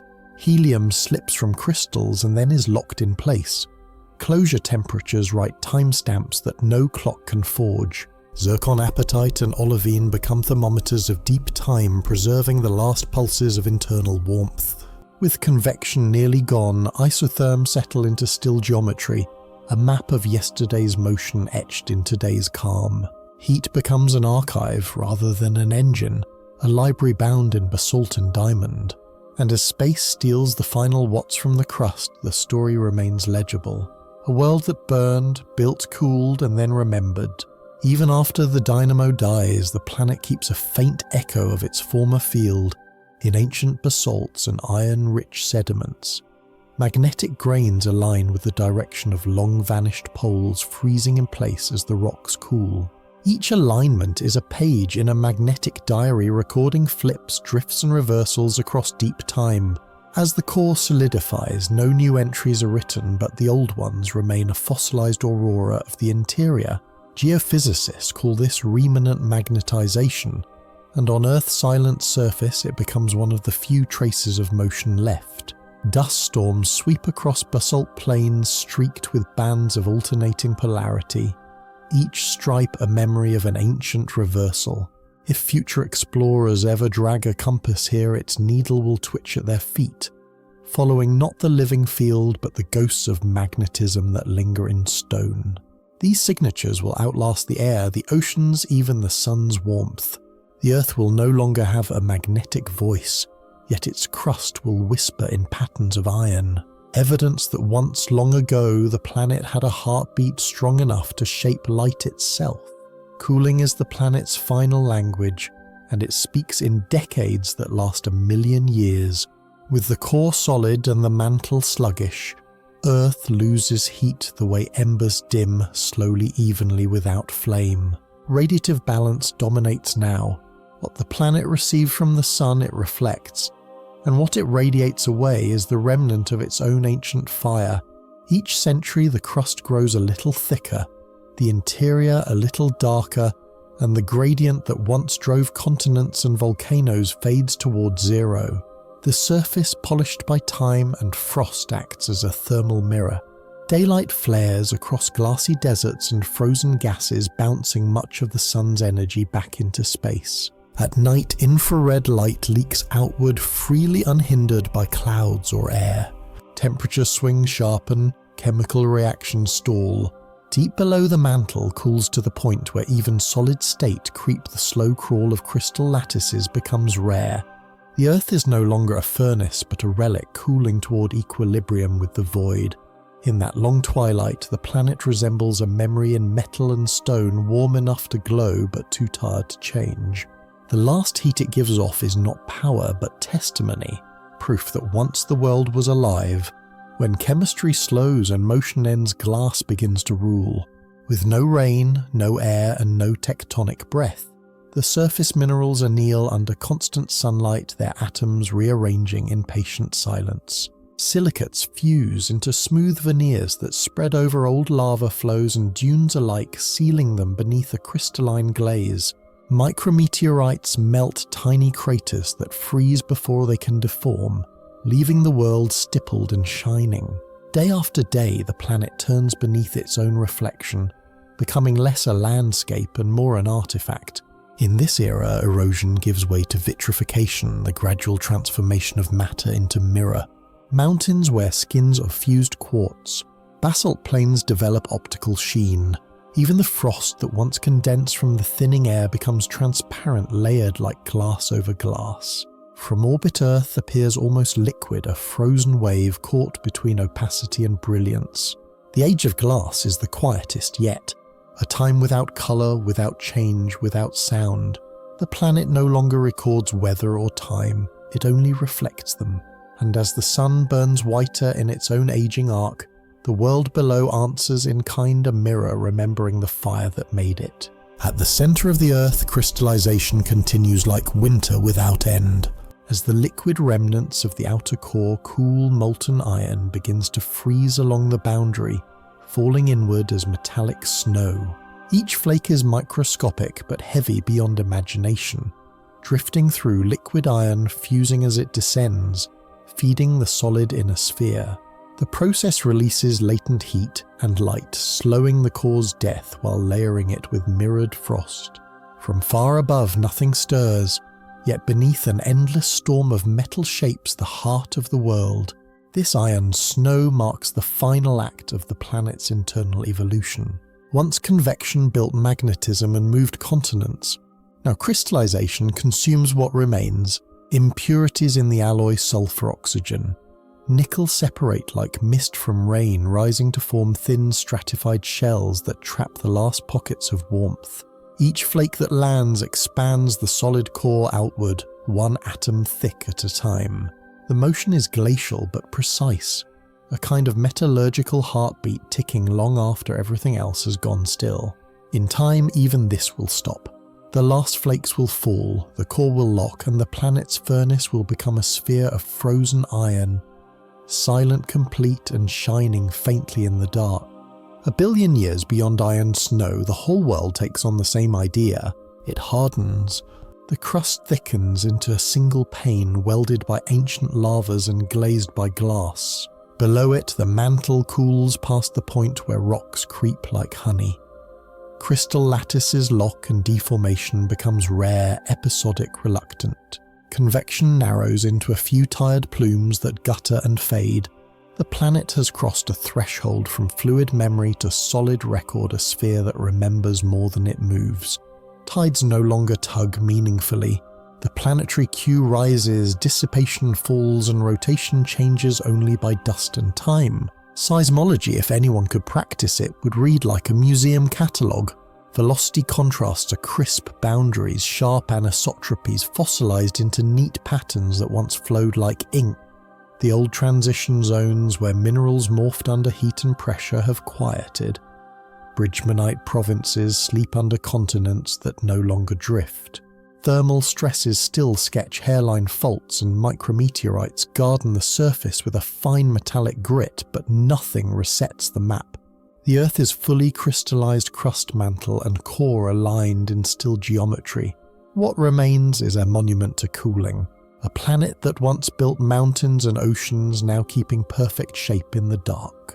With tectonics idle and weather asleep, stone meets space without intermediaries. The thin, fading air no longer burns intruders clean. Micrometeorites arrive as a constant drizzle pecking the surface into powder. Larger bodies come rarely but rule the story. Oblique impacts score chains of craters across glassy plains. Ejector blankets fall like ash, and shock waves ring through a crust too stiff to heal. Melt pools freeze into black mirrors. Cones of fractured quartz point back to vanished skies. Over ages, regolith thickens a garden of shattered rock, tilled not by wind or water, but by gravity and momentum. Cratering enters equilibrium. New scars erase old secondary blast, pepper the rims, and bright rays fade into the universal grey of space-weathered dust. Every strike resets local geology. Annealing glass bearing fossils of magnetism, forging breccias that trap the last whispers of heat. Basins become clocks. Their superposed layers count impacts like decades, while seismic shaking from the biggest events slumps cliffs and smooths dunes that no storm could move. From above the Terminator, the world looks stippled and precise, a ledger of collisions written in circles. On a planet where almost nothing else happens, each crater is both catastrophe and craft. The chisel that still carves the record that still endures. Every day the planet gathers dust from the void, slow rain of cosmic powder drifting through the solar system. These grains are the ashes of comets, the fragments of shattered asteroids and the soot of ancient stars. Without wind or erosion to bury them, they settle evenly across the frozen crust, forming layers, micrometers thick. Over millions of years, those layers darken, the once bright surface dulling its glassy shine. Each particle carries a memory. Nickel from a supernova, carbon from an extinct comet, silicate smoke from worlds long destroyed. The Earth, now quiet, becomes a collector's plate for the galaxy. Occasionally a denser shard falls fast enough to flash a meteor, blooming briefly against the thin air, its light scattering across crystal deserts before vanishing into blackness. The impact craters it leaves are shallow, preserved perfectly in the dry stillness. There are no winds to erase them, no rivers to fill them, only time to record them. Layer by layer, the planet builds a cosmic archive. Dust impact, silence repeat until its surface reads like a library of interstellar debris. Every flake that lands connects it to something beyond itself.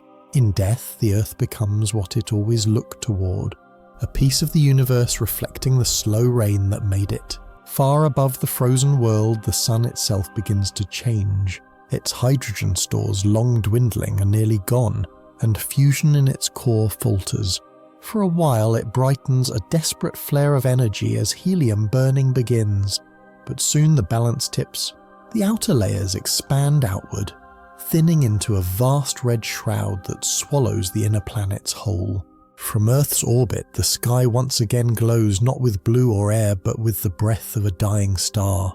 The ground beneath mirrors that light like molten glass, reflecting a crimson sun that fills half the heavens. The Earth's orbit shifts as mass leaks from the sun. It drifts outward, but not far enough. The atmosphere, long gone, cannot buffer the heat. Frozen gases boil away. Glass softens, metals bloom with oxide sheen. For a brief geologic moment, the planet lives again in fire, not the fire of biology or tectonics, but of radiance alone. Then, as the red giant phase exhausts itself, the sun sheds its outer skin, leaving a white dwarf behind. Small, brilliant, relentless, the glare fades, the red veil recedes, and the Earth cools once more beneath a harder, paler light. In that pale sky, shadows sharpen and colour dies. The sun remains, but it no longer warms, only remembers. The swollen sun fills the sky with a crimson lattice of convection cells, each the size of continents. Its wind thickens into a gale of particles that scours the solar system while gravity weakens as mass drifts away. Earth's path swells outward, but tidal drag from the star's extended envelope pulls the other way, a slow tug of war between escape and embrace. Daylight becomes furnace light, rocks soften, salts boil, metals sweat and bead across slopes like liquid mirrors. The surface loses shape. Horizons blur behind a wavering heat haze that never cools. A new atmosphere forms not from oceans but from stone. Silicate vapours rise from the magma seas and condense as glass rain, armouring plains in glossy sheets before evaporating again. Volcanism returns as pressure from molten basins seeks any crack to breathe through, but the air it vents is mineral and bright, a chemistry of sand and fire. For a brief geologic heartbeat, Earth is a lava world, its nights incandescent, its days almost featureless white. Then the sun exhales harder, shedding its skin into space. The red veil thins, the glare contracts to a small white heart, magma darkens into crust, the glass rain stops. In the hard light that follows, the planet cools into silence, carrying the memory of a sky that once touched the ground. What remains of the sun is no longer a star as we knew it. No flames, no fusion, only a diamond core burning with memory. The white dwarf shines with the residual heat of billions of years, small enough to fit within Earth's old diameter, yet dense enough that a teaspoon would outweigh a mountain. Its light is harsh bluish white, steady. The nuclear furnace is over. Now the glow is inertia, the slow cooling of matter that once fought gravity and finally surrendered. From this frozen Earth, the white dwarf is blinding a point so bright that shadows have edges like blades. The planet circles far away, its surface glassy and still. The solar wind is gone, replaced by silence. Radiation from the dwarf keeps the inner system faintly illuminated, but warmth is only a memory. No atmosphere to hold it, no magnetism to stir it. The sunlight that reaches Earth now does not burn, it scours. It polishes every exposed surface until the planet becomes a mirror orbiting a cinder of light. In this new order, the sun and Earth are alike, both remnants of what once burned, both learning the art of cooling gracefully into eternity. When a star dies, gravity changes its mind. As the sun shed mass on the road to a white dwarf, every orbit in the solar system loosened. Paths widened, years lengthened. Some bodies slipped outward into colder dark. Others, nudged by small imbalances, took on new eccentricities and began to cross lanes they once avoided. Stability, once enforced by a heavy star, became a negotiation among survivors. In this frail order, small forces grow large. Thermal kicks change, spins and shift asteroids over ages. Resonances that were harmless now trap debris and pump orbits higher. Moons detach from weak parents and drift into independent paths. Comets from the distant cloud fall inward on elongated tracks where tides near the dwarf can tear them to powder. That dust builds a thin ring, a pale belt that feeds the star with metals when fragments graze its reach. The white dwarf wears those scars in its spectrum lines of calcium and iron that should not be there. The system endures, but it is restless. Orbits no longer sing in harmony. They creak, adjust, and find uneasy peace. What holds them now is not design but memory, the last geometry left by a vanished sun. Over billions of years, the solar system settles into a faint geometry. Planets circling a white dwarf that glows like a single pixel in the dark. The orbits, once clockwork, now wander, slightly tugged by passing stars and the slow drag of galactic tides. Every few 100 million years, a gravitational nudge sends an asteroid inward, where it breaks into dust that drifts around the dwarf like mist. Thin rings form and fade, glittering in infrared before dispersing again.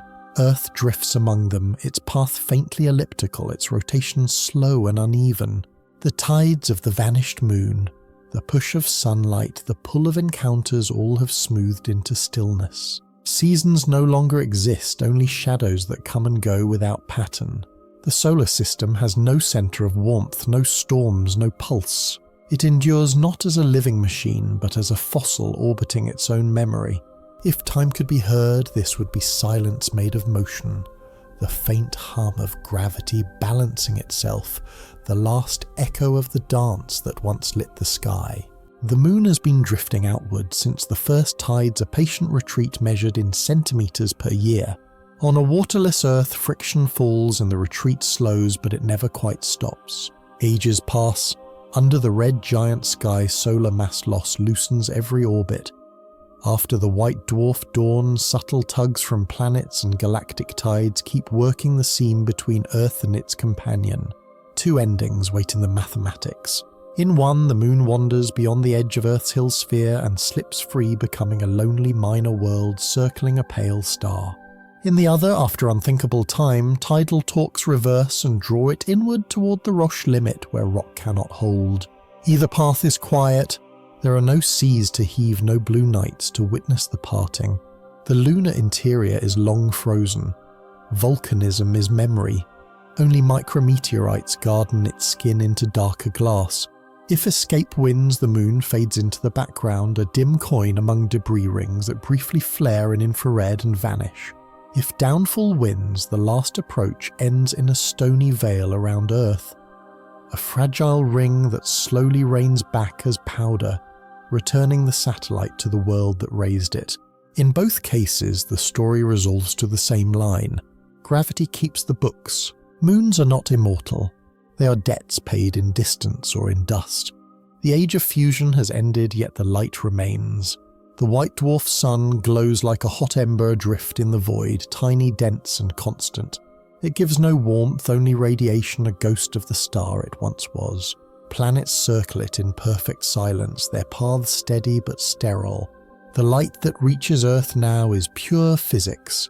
No spectrum of life, no color of dawn, just the even brilliance of a cooling crystal. The solar system has become a sculpture of orbits and reflections, each world illuminated by memory. Billions of years pass like seconds on a cosmic clock. The dwarf dims imperceptibly its surface, crystallizing into carbon and oxygen lattices, the matter itself beginning to freeze from within.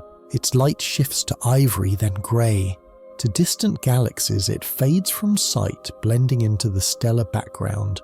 Around it, the remnant worlds persist, locked in gravity's embrace, too cold to erode and too still to decay.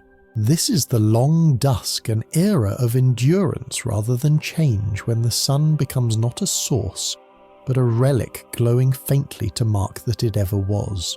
The solar system endures, but it no longer moves with purpose, only with habit. Every planet keeps its course, tracing ellipses through darkness, each orbit as perfect as mathematics allows. Yet the light that once defined distance has faded. The boundaries between day and night blur into one endless twilight. Earth's path remains steady, but its spin has slowed almost to a stop.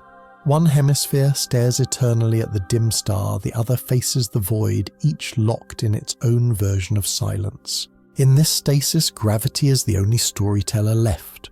Tiny tugs from Jupiter and passing debris slowly reshape the map.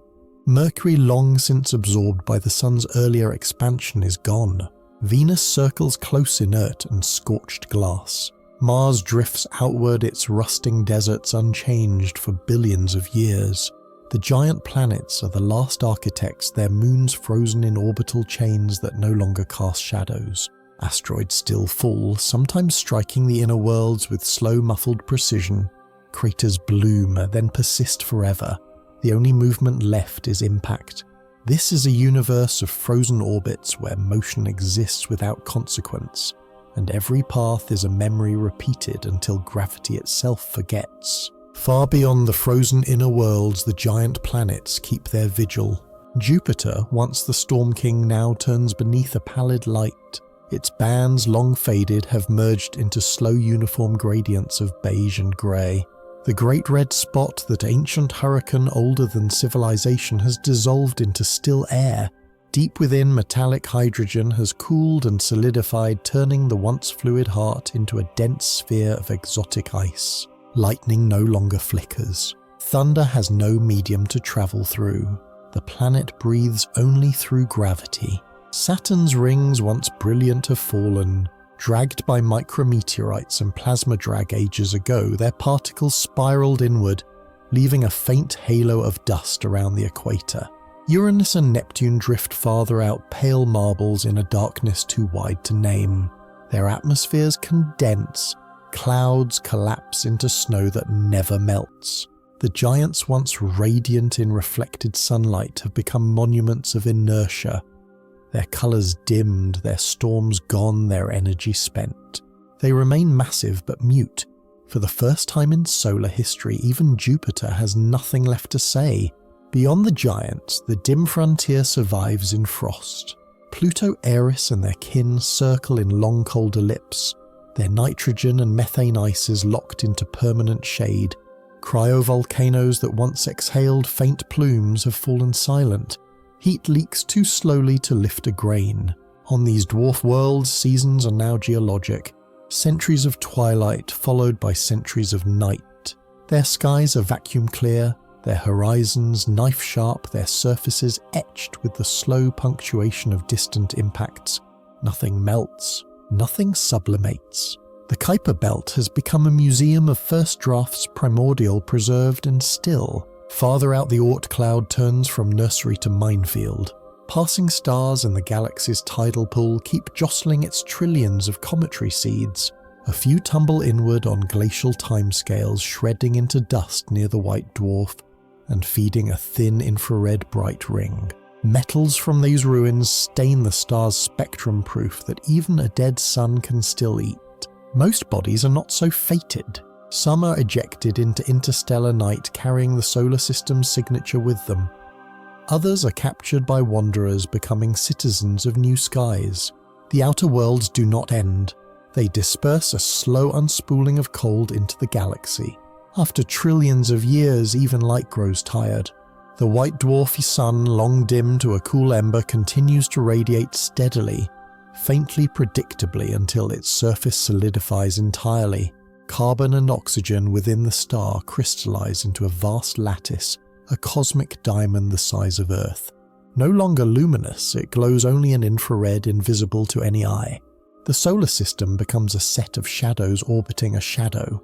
Gravity still binds them, but time itself has slowed to geology's final heartbeat. One by one, the orbits decay. Stellar encounters nudge the outer worlds free, sending them drifting into interstellar darkness. Asteroids and dust spiral inward, colliding gently with the diamond sun, leaving faint scars that will never heal. Earth remains for a while longer, locked in its path, neither colliding nor escaping, turning under a light that no longer warms. Eventually, even motion becomes meaningless.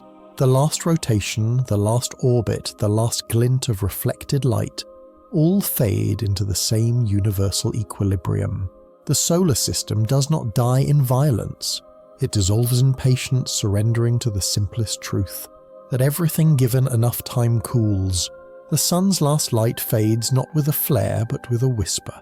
After quadrillions of years, the white dwarf cools past the threshold of visible glow. Its surface temperature drops below 5,000 Kelvin, then 1,000, then 100. Radiation becomes radio, then nothing measurable. What remains is a black dwarf, a diamond of carbon and oxygen so cold it reflects more starlight than it emits. The star that once blazed across the sky now hides in near-perfect darkness detectable only by its gravity. The solar system endures around it like a model made of shadow. Earth, its crust fused and atmosphere gone, circles a point that gives no clue to its presence. Only the geometry of orbits proves something is still there. The black dwarf sun has become an object of pure structure. Matter condensed beyond imagination, silent, timeless, immutable. It no longer burns, yet it remains one of the densest things the galaxy has ever known. If there were eyes to see, they would not find brilliance or colour, only the faint outline of where light used to be. The sun has achieved the simplest perfection. Existence without energy, presence without fire. Even after light is gone, gravity endures. It asks for no fuel demands, no motion, it simply is. Around the black dwarf sun, invisible and cold space-time still curves as it always has. Earth and the other surviving worlds continue to orbit along invisible rails guided by geometry rather than glow. Their paths are precise, perfect and pointless pure mathematics made real. In this darkness, gravity becomes the universe's last storyteller. It holds the record of everything that once moved, every mass that once shone. The shape of orbits, the angle of tilt, the velocity of dust all are written in its field. Long after heat death erases contrast, gravity will still whisper curvature through the void. But even that endurance is temporary. The galaxy itself will stretch, stars will drift apart, and the gentle tides between them will fade into noise. When the last interactions fall below the threshold of measure, gravity too will lose its audience. Yet it never fails. It does not decay, it only waits. Even in eternal night it keeps what the universe once had: connection. Beyond the ruins of our sun, the larger stage keeps receding. Galaxies outside our bound island slip behind a horizon, set not by distance, but by acceleration. Their spectra stretch until colour becomes radio, then falls below any detector that could ever be built. The night is no longer a map. It is a sparse lattice of nearby survivors, the merged remnant of the Milky Way and Andromeda, a few dwarf attendants, and the ashes of clusters too distant to matter. Star formation slows to a trickle as gas locks into remnants and cold debris. What once was a web of fire becomes an archipelago of embers separated by growing unnegotiable space. Inside this island, time edits the cost. Long-lived red dwarves inch through their final chapters. White dwarfs cool through shades of ivory to black. Stellar encounters trade momentum the way tides trade water. Some worlds are flung into intergalactic dusk. Others fall inward toward remnants and rings of debris around faint compact stars. The cosmic background cools below the temperature of almost everything left, and heat flows one way only outward. Drift replaces drama. Expansion replaces story. The universe does not go dark all at once. It thins, it quiets, it recedes until the nearest lights are the only ones that exist for any practical meaning. What remains is gravity arranging furniture in a room that keeps getting larger. The Milky Way and Andromeda have long since merged their stars, woven into a single elliptical halo of light. The last great city of matter in a lonely universe. Over time, the smaller satellites fall inward, feeding streams of debris that fade as they settle. The result is a single gravitational citadel. Billions of black dwarfs, neutron stars and black holes orbiting one another in vast silent order. The sky within this galaxy remains bright for eons, but the balance is deceptive. No new stars form. The gas is gone. The glow comes only from endurance. As the aeons stretch, stellar remnants interact in slow motion. Binary white dwarfs merge, flaring briefly before fading into heavier, colder corpses. Black holes collide, releasing waves that ripple through the fabric of space, the last fireworks of a cosmos growing too thin to notice. Most stars wander alone, their orbits eroded by gravitational encounters that scatter them to the fringes. The once spiral heart has become a sphere of shadows, and when the final collisions end, the last galaxy remains, a single bound system in a universe where expansion has claimed everything else. It is beautiful still, but beautiful the way fossils are, perfect, complete, and entirely still. In the heart of the last galaxy, gravity gathers its royalty. The supermassive black hole that once anchored the Milky Way now rules a new empire swollen by mergers, ringed by a court of smaller holes, and the faint relics of dead stars. Every few billion years, another remnant drifts too close, spiraling inward along distorted space-time. Some fall quietly, others flare in brief arcs of radiation as they are torn apart. The galaxy glows faintly in X-rays, and radio bursts the only light left that isn't stolen from something else. Around this dark monarch stellar mass, black holes move like planets around a hidden sun. They collide, merge, and recoil in invisible fireworks, sending gravitational waves that echo through the void. These waves carry no sound, no color, only ripples in geometry itself, spreading through a universe that has almost nothing left to feel them. Bit by bit, mass concentrates at the center. Over unimaginable time, the galaxy becomes less a field of stars and more a hierarchy of darkness. A constellation of singularities orbiting the largest one, each feeding, merging, and disappearing. The era of light is over. The era of gravity has begun. What remains of the cosmos now belongs to the black holes, the last architects of motion in an otherwise frozen night. In the darkness of the far future, collisions become the only form of creation left. Black holes drifting through the ghostly remains of galaxies find one another through patience. Their dance is long, a slow spiral traced by the loss of energy, as gravitational waves, invisible tides rippling through space-time. When they finally meet, the merger releases more power in a fraction of a second than all the stars in the universe once did, though there is no one to see it. Space stretches, then calms. Two horizons become one. The universe grows slightly quieter each time. These events are the last bright moments of a dying cosmos. No fusion, no light, no sound, only gravity sculpting itself. Every collision leaves behind a larger, colder black hole rounding off the architecture of the universe. Stellar remnants merge into giants. Giants merge into titans. In time, entire galaxies collapse into a single supermassive singularity. The gravitational waves that once roared now fade as space expands beyond their reach, their energy diluted to nothing. This is the final symphony of motion, an orchestra of collisions playing to an empty hall with gravity itself as both composer and audience. As collisions slow and mergers complete, galaxies lose their light entirely. The few black holes that remain continue to orbit one another in immense invisible halos, their gravity holding together a structure that can no longer be seen. Astronomers of the past would have called them galaxies, but now they are only shadows of mass, dark galaxies, bound clusters of pure gravity. No stars, no gas, no color. Only the curvature of space marks their shape. Within these structures, motion persists. Black holes slingshot each other outward, some escaping into intergalactic night, others falling deeper toward the core. Each encounter bleeds energy into the fabric of space, a whisper of gravitational waves fading into the cosmic background. Over trillions of years, the orbits decay and the smaller holes are consumed. What's left are solitary giants, each the final sum of countless histories, black monoliths adrift in a universe that has forgotten how to shine. If you could see them, they'd be beautiful. Silent whirlpools of geometry gliding through infinity, carrying within them the fossilized echoes of every star that ever was. In a universe that has forgotten stars, the last heat comes from darkness itself. Black holes, once the great hoarders of energy, begin to leak it back.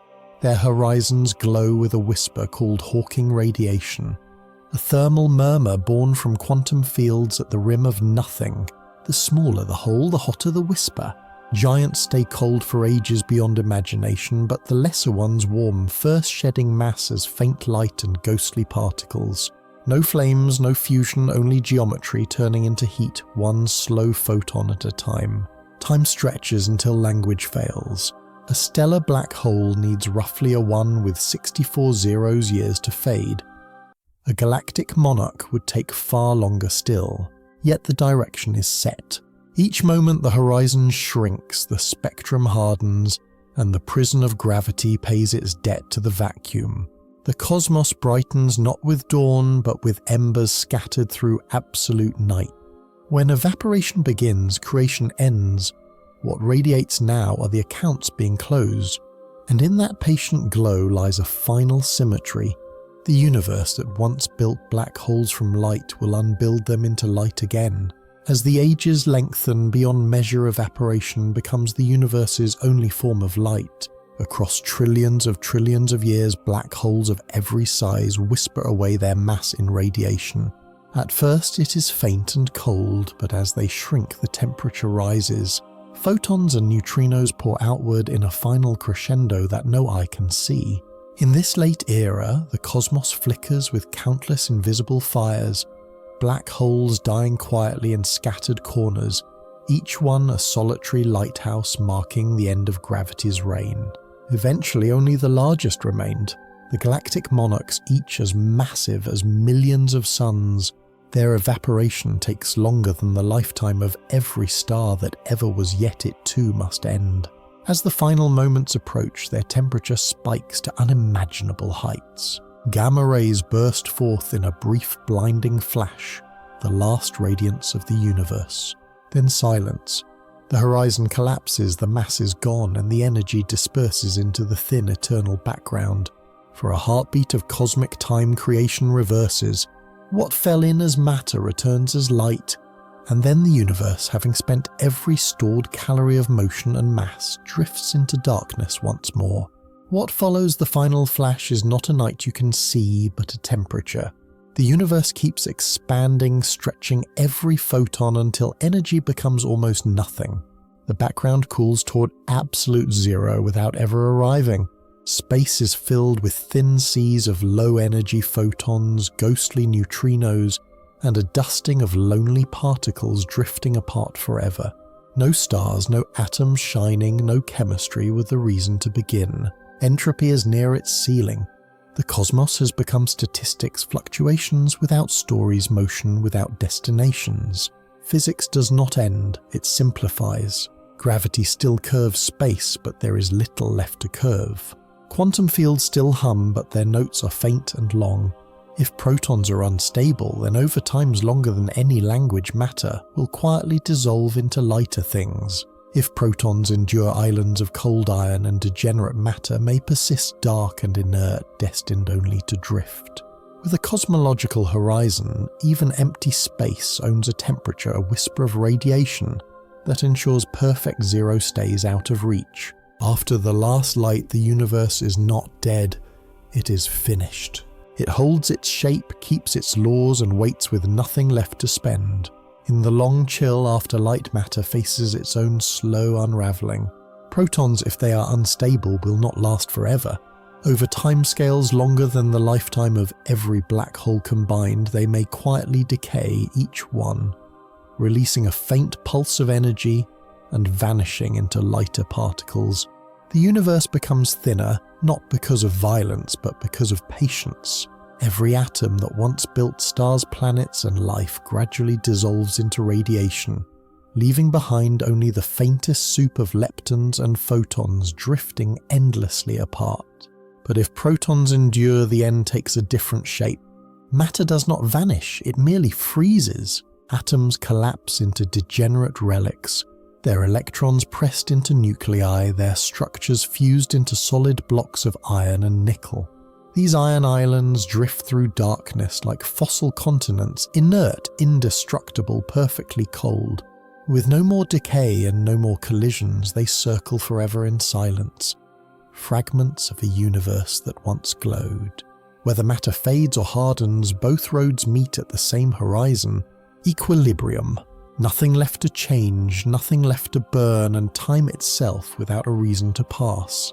When matter is finished speaking, a quieter cast remains. Photons drift in unbroken lines stretched by expansion, until their wavelengths outgrow any instrument. Neutrinos slide through the dark like rumour almost without interaction. 1 billion for every breath that was ever taken and yet hardly touching anything at all. If dark matter is stable, its faint quanta persist as a cold scaffolding, adding weight to a universe that has forgotten mass. If not even they decay, feeding the thinnest sea of radiation. What is left are fields more than things, whispers more than actors, a cosmos reduced to the lightest notes on physics' scale. In this late theatre, thermal horizons set the rules. The vacuum owns a temperature so low it can only be written in patience, and horizons glow with a ghostly warmth that never quite dies. Fluctuations still occur, but they are too small to structure a story. A lonely positron meets an electron once in an age. A neutrino changes flavour and no one knows. Gravity keeps the stage while the cast becomes statistics. The universe has not ended. It has refined itself to fundamentals, photons, neutrinos, perhaps a shadow of dark matter and the geometry that carries them. What began as fire closes as arithmetic, with the smallest pieces moving on the straightest paths that space will allow. At last the universe becomes pure shape. There are no stars, no collisions, no entropy gradients large enough to drive change, only geometry persisting in quiet precision. Space-time itself is the final landscape, stretching endlessly, curving faintly where mass once existed, and cooling as expansion carries it toward flatness. The cosmic web is gone. What remains is the frame of the painting, not the colours. Every direction looks the same, every distance infinite. Time still flows, but nothing measures it anymore. In this empty geometry, quantum fields fluctuate softly, but no fluctuation is strong enough to matter. The rare birth of a particle is instantly undone by the birth of its opposite. Expansion smooths all asymmetry until the very notion of before and after becomes linguistic rather than physical.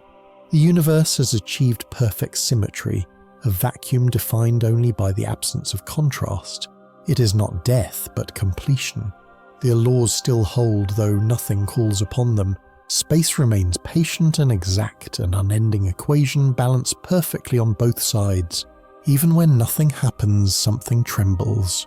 The vacuum is not empty. It seethes with possibilities that almost exist. Quantum fields quiver at every point in space, spawning pairs of particles that appear together and cancel together, borrowing energy for a time so short that time itself shrugs. This is the universe's last weather. Not storms of matter, but ripples of permission. Fluctuations that test the borders of reality and then withdraw. Horizons keep a faint temperature, a whisper that ensures absolute zero is a goal the cosmos can never touch. Most fluctuations are trivial, erasing themselves before they can be named. A precious few rise above the noise, briefly nudging geometry, kicking a photon to a longer path, or scattering a lone neutrino by an angle smaller than thought. Over eras that dwarf every previous age, the vacuum writes a ledger of tiny events that sum to almost nothing, but never quite zero. The lesson is simple and profound. Even completion is restless. Laws of physics do not sleep. They vibrate like strings drawn tight across eternity, humming notes too soft for any ear that could have been. The universe does not end by stopping. It ends by continuing at the smallest possible amplitude. When events vanish, what remains are the rules that once allowed them. Every particle, every force, every constant, they all reduce to pure relations expressed not in motion but in proportion. The universe stripped of content reveals its grammar, the mathematics that shaped every sunrise and collapse. Space-time itself is an equation smooth and self-referential, needing no input to persist. If there is beauty left, it lives in precision, the curvature that no longer curves the symmetries that never break the numbers that do not age. This is the final translation of existence into abstraction. Energy mass and temperature become parameters in an equation that describes a cosmos without actors. Time exists only as a variable, space as a coordinate system waiting to be filled but never used. The universe has turned into mathematics made real, a self-consistent solution to its own laws. There is no decay, no birth, no narrative left to tell. And yet in its stillness it endures perfectly like a solved proof that neither fades nor grows the last remainder of reality expressed as pure number. If time could still flow, it would have nothing left to move. The clocks of the cosmos stopped long ago, not because they broke, but because there is nothing left to tick against. Motion defined time and motion is gone. Expansion continues, yes, but even that has become a constant rhythm, a background hum too steady to feel. Every fluctuation is symmetrical. Every distance grows without comparison. The universe has become timeless, not through stillness, but through perfection. There is no change left to measure, and yet if you could somehow step inside this eternity, you would not find a void. You would find continuity laws still written across the vacuum gravity, still curving space-time by habit. Quantum fields still trembling faintly at zero. Time exists in potential the way a frozen river still contains its flow. It could begin again if there were contrast, if there were something to mark before and after. But there isn't. Time itself has achieved equilibrium balance so completely that even the arrow of entropy has dissolved into the straight line of infinity. Even perfection may not be permanent. In an infinite timeline, even the rarest fluctuation will eventually occur. Quantum mechanics allows the vacuum to twitch, and with enough time, one of those twitches might be large enough to matter. A random bubble of lower entropy, a tiny patch of imbalance could appear within the vast calm. Inside it, time would begin again, as contrast re-emerges and energy gradients find purpose. To any observer born within that bubble, the universe would look new young and expanding, unaware that it was built from the stillness of an older infinity. This is the idea of eternal recurrence not in myth but in physics. The notion that entropy's peak may ripple slightly, birthing local beginnings out of statistical noise. Most bubbles fade, but a few might run long enough to create galaxies, stars, and life-tiny eddies in an ocean of equilibrium. The cosmos then may never end, only recycle through chance and probability, writing and erasing itself forever. The silence after time may only be an intermission between universes, a pause before the next breath of creation. From a quiet that had forgotten change, a wrinkle appears. A tiny patch of vacuum drops to a lower energy and pressure swings from calm to ferocious. Space stretches faster than light can gossip, ironing away imperfections until only smoothness remains. In that instant, a horizon forms, hiding the old eternity behind a wall of expansion. What was nowhere becomes somewhere, a newborn cosmos sealed inside its own inflating skin. The laws are familiar, but the constants may hum a new tune. Symmetry breaks, forces separate, and the stage is set for matter to emerge. Inflation slows and the trapped energy converts into a storm of particles and light. The universe reheats in a flash of creation. Quarks and gluons froth, then bind into protons and neutrons. Minutes later, the first nuclei appear, hydrogen, helium, a trace of lithium. Photons batter electrons until the cosmos cools enough for atoms to form, and darkness finally learns to carry light. Tiny quantum ripples stretched by the early surge seed, the blueprint of future structure, where galaxies will gather, where voids will widen. To any mind that might one day open its eyes, this is the only beginning it will ever know, a dawn without memory, ignited by a fluctuation in a universe that had otherwise finished its sentence. The newborn universe expands in a storm of brightness. Temperatures soar high enough to melt identity itself. Particles form, collide, and vanish in cycles too fast to name. Yet within the chaos, patterns emerge. The four fundamental forces begin to take their separate roles, sketching the framework of physics that will endure for billions of years. Gravity gathers, electromagnetism binds, the strong and weak forces dance their quiet choreography beneath the surface. What was once a fluctuation becomes a system. The fabric of reality, once trembling in abstraction, now carries motion, temperature, and direction. As space cools, light finally decouples from matter, and the first clear radiation floods the cosmos, a background glow that will one day be called the afterimage of creation. It is uniform but not perfect. The tiny differences within it are the seeds of everything to come. Where the light is faintly denser, gravity will one day sculpt galaxies. Where it is thinner, voids will bloom. The laws that govern it all are the same ones written in the old universe, constants reappearing as if they had never left. In this recurrence, the cosmos remembers without knowing, carrying echoes of equations older than time itself. The universe cools from chaos into form, hydrogen and helium. The simplest notes of matter drift and gather, pulled together by gravity's patient hand. Tiny variations in density amplify over millions of years until the first clouds collapse under their own weight. In their hearts, pressure builds, fusion ignites, and the first stars blaze awake. Their light cuts through the cosmic fog, reionizing the darkness and marking the end of the quiet age. Galaxies begin to swirl from these clusters of flame, assembling into filaments that span the young cosmos like luminous threads. Every flicker is an echo of the last universe's mathematics, repeating its logic with fresh energy. Stars forge heavier elements, scatter them through supernova winds, and seed the birth of new generations. Black holes anchor the centers of galaxies, shaping the rhythm of creation once more. From atoms to suns, from dust to worlds, structure reasserts itself with astonishing familiarity, as if the cosmos cannot help but rebuild what it once lost.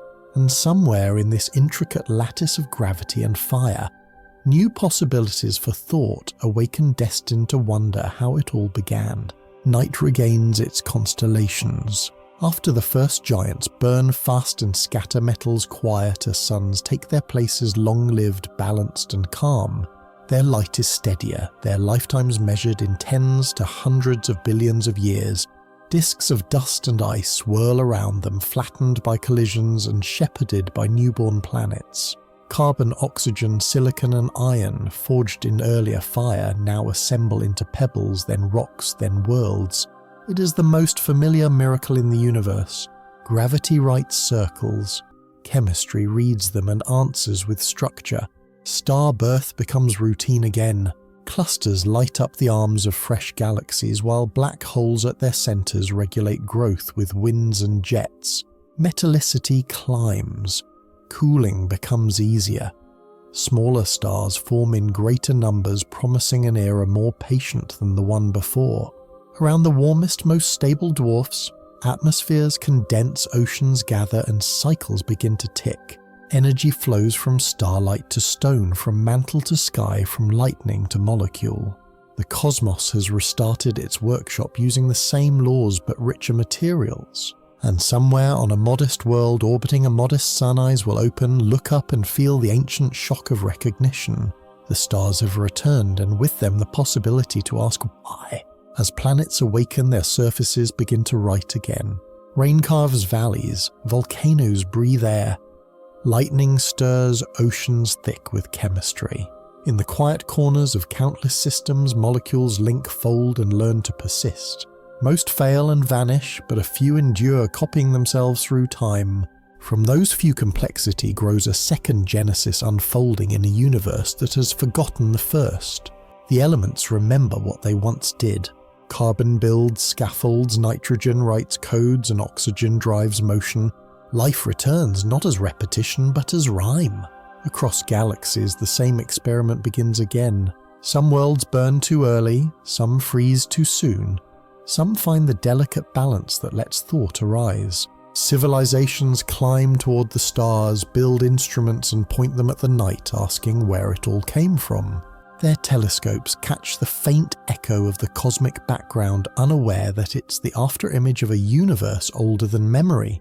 They see their origins written in light and never realize they are part of a cycle so vast that even endings learn how to begin again. From the cradle of new stars, intelligence rises again.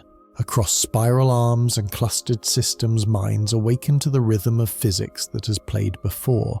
They measure the speed of light, the charge of the electron, the pull of gravity, constants that seem eternal, yet are echoes of older universes.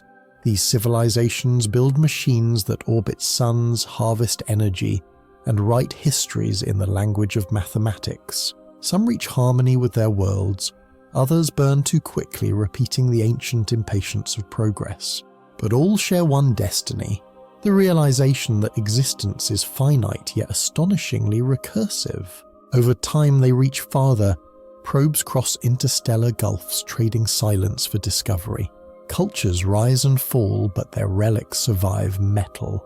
Drifting among stars, signals crossing space long after their senders are gone. A few learn to engineer energy on cosmic scales, building rings, spheres and engines to catch the light of their suns. And when they look deeper, when their telescopes trace the afterglow of creation, they find it too smooth, too inevitable, as if the universe itself remembers the act of being born. The second dawn becomes self-aware not of gods but of continuity. It knows it was not the first and will not be the last. Some civilizations do more than survive, they edit the future. With lifetimes stretched by technology and energy harvested from entire stars, they begin to think in cosmological terms. Entropy. Once a distant curiosity becomes a practical constraint.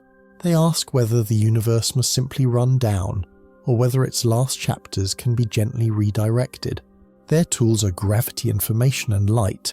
Their experiments are subtle, guiding comets to seed young systems, shaping dark matter halos with engineered mass-arranging matter, so that its decay writes messages into the deep future.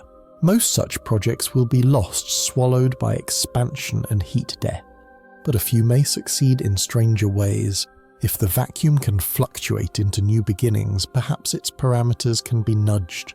Constants might shift by tiny fractions encoded in the arrangement of mass and energy left behind.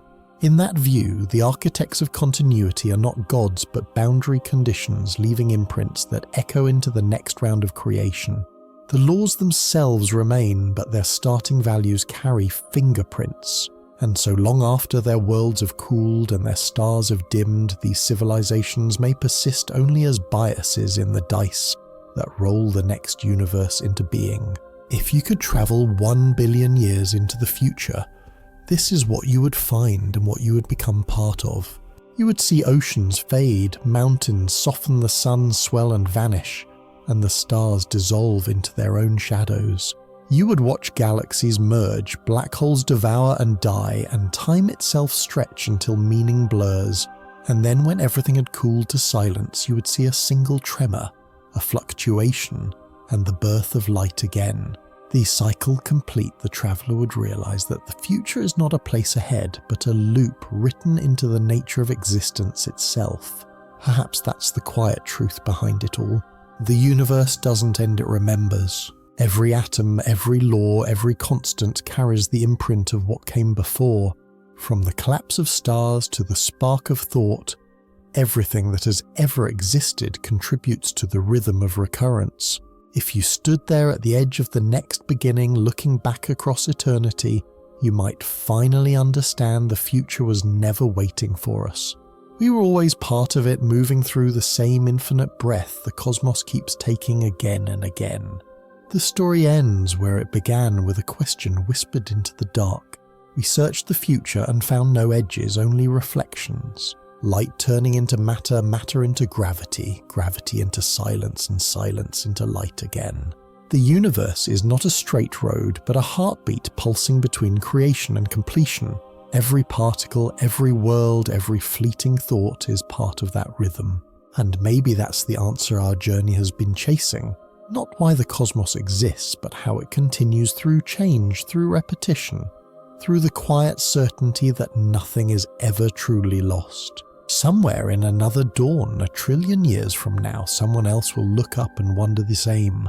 And in that moment, the universe will recognize itself once more.